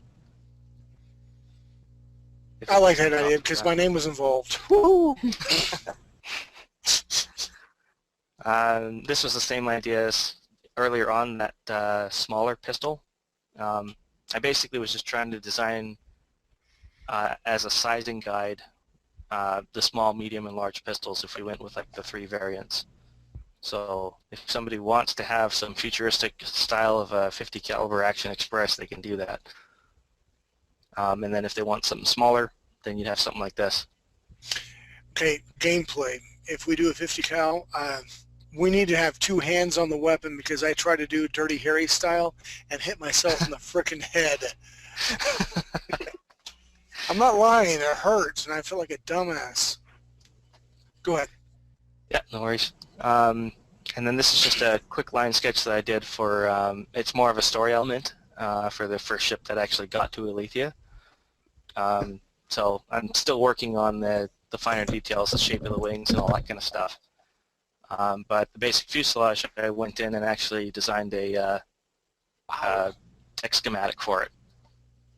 So it's pretty cramped quarters, but you've got 3 basic areas for the guy to basically live in while he's traveling out there. I like that. I love your little guy. He's so cute. And you can basically get pretty much anywhere. There are a couple of airlocks if he needs to go outside, but for the most part, he basically lives aboard the ship until he gets where he's going. I really love this. This isn't for the guy that discovers Alethea, is it? Because I thought that we had probes that discovered it. The probes are the ones that discover Alethea. I basically pictured this guy as being the one that goes out to confirm that, yes, this place can support human life. And then if it can, that's when he deploys the equipment to basically build the jump gate that would allow follow-on ships to arrive faster. So basically he's the first one out to actually establish contact with these people, and the shooting happens, well, later. But from a storyline perspective, I pictured his contact as being relatively peaceful the first time out. And then it's all the stuff that happens afterward that eventually leads to the fighting between everybody.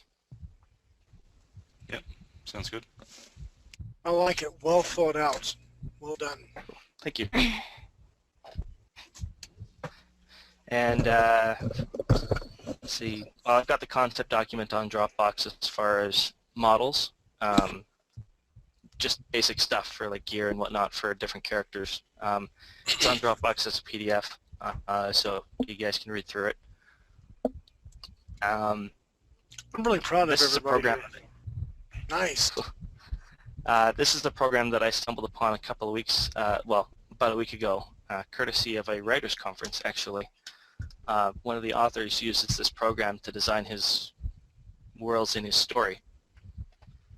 And essentially it's a random map generator that you can go through. Export height map? It exports height maps, it exports normal maps. You can basically set it up, like it even generates information like rainfall. So if you wanted to sit there and say this area has a higher chance of rain because of that, you actually have that information available here, all based on that same mapping information. It's really cool, actually. That's awesome. That's brilliant. Can you define a shape for it to generate from? How do you mean? Can you give it like a template JPEG, let's say, and it will then propagate off that and create something, you know, add details like mountain ridges and etc. from your initial input? That's a very good question. I'm not sure if it can. I only got the program, started playing with it about 3 or 4 days ago. Okay. I know that you can modify after it's generated, but exactly how that ends up showing up, I haven't played around with that part of it yet. Okay. But yeah, it shows like you can set it up to create a height map in this case, or the normal map as I had before. And I've already had a fair bit of success dropping these rendered files into 3 Studio Max and creating basically a planet for Alethea. What sort of resolution do they come out at, the images? I'm not sure. I think actually when you go to save it, you can actually set the you can set the width. Okay. Cool. Nice. So well done. And again, I hate to say this, but we really need to move on. We're almost an hour over what everything's going on. I got more work I've got to do, otherwise Steve's going to complain and hit me. I won't complain, I'll just hit you. Yeah, he will. He will. Well done, sir. Very proud of you. I know Iron needs to say one last thing, and we're going to close out on that. And I apologize, no round table tonight because we're way over time. But NATO, congratulations. Iron, I want you here, and I got some plans for you, and I know you got tons of plans. We're all going to work cohesively as a team. If you hold your hand up in front of your face, everyone do this right now, and you close your fist and put one finger up. That's one person. You can't do a lot with one finger. You can pick your nose or scratch your butt. But it takes a whole team, a whole hand, and a thumb. Opposable thumbs are very important because you can drive cars and do all sorts of cool stuff. We need to be a team, and that's the main thing I want us to be. So Iron Soul, bring us out, baby. Oh, the last thing I wanted to ask was about where do we put files that we've accepted that will get into the game. And that was answered. We're going to make a new folder in Dropbox for now, and later when it gets a bit messier, we'll set up a Git repository or something. Okay, hey, Mr. 50 Shades of Nelson, you back eating? Yeah, he's back. Okay, roger that. Guys and gals, this has been a very illuminating night. Did you get to Nick? No, I have not. Nick, are you there? Pull the screen. Yeah, I'd got an environmental concept to show. Let's take Nick's screen. I don't want to take time away from my art guys either because we've worked hard on it. And yeah, thanks Nick. Thanks Mr. Steve for telling. Woo! Holy crap on a cracker. Nice. Yep. Nice work. So I've been doing environmental art for my portfolio, so I decided to do concept art for the game since I'm doing that anyway. So I decided to do a border for a desert environment, a natural thing that you'd run across, but you couldn't go any farther, but it would still look reasonable. There's a reason why you couldn't go further. Man, I love that. I've been playing Dragon Age Origins and blah blah, and there's a freaking tree in the way that just pisses me off. Why can't I jump? Or yeah, seriously. Oh man, that happened in Rage. I wanted to get into a little area, but there was a shopping center counter blocking my way. So the game wanted me to use a special unlocking tool and unlock the door to get to the same area. When I could obviously see I could just jump over the counter for the game. That's very frustrating in games. Nick, good job on feedback, by the way. I like this. Thanks. I love the sun. I love the clouds. I love the specularity in the water, the reflections on it.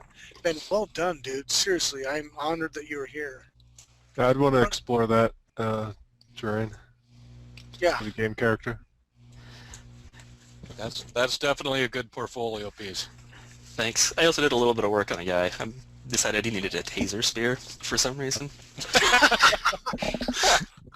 Everybody needs a taser spear. Come on. Yeah, really, who doesn't? Yep. So I was thinking about doing a concept for that later too, just for the humans. So I'll just do that guy as a human concept later too. I like it. Dude, I'm really impressed. Well done. I love the shadows. I love the textures you created. And I wish we had more time. Next class, I want you to present this again, or next meeting, and I want you to explain how you did this, okay? Yeah, no problem. I've got it all saved out in layers just for that purpose. Kind of. I seen that. You like group 4, group 3, group 1010. Well done. Layers are your friends. Keep them organized.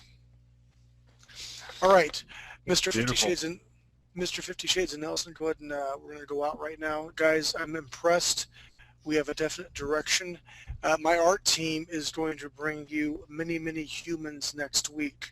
What will the design team bring to the table?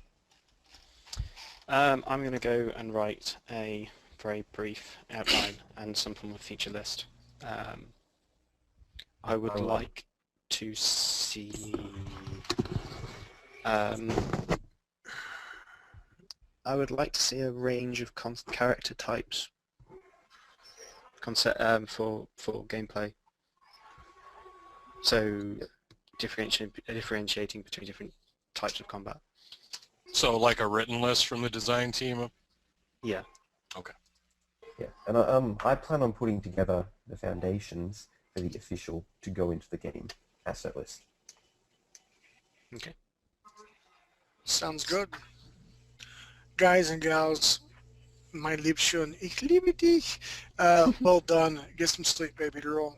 Gentlemen from Australia and the UK, wherever you're at in the world, go to bed, get some sleep. We got some great work done tonight. Very impressed, very honored that everybody is here. And we have a direction. We're starting to plow ahead. This is awesome. Never my wildest dreams when I started this MMO class with Mr. Steve Curtis before he was even part of 3D Buzz. Did I imagine it would actually come to this? And we only have better days ahead of us. So with that, Mr. 50 Shades of Nelson, take us out.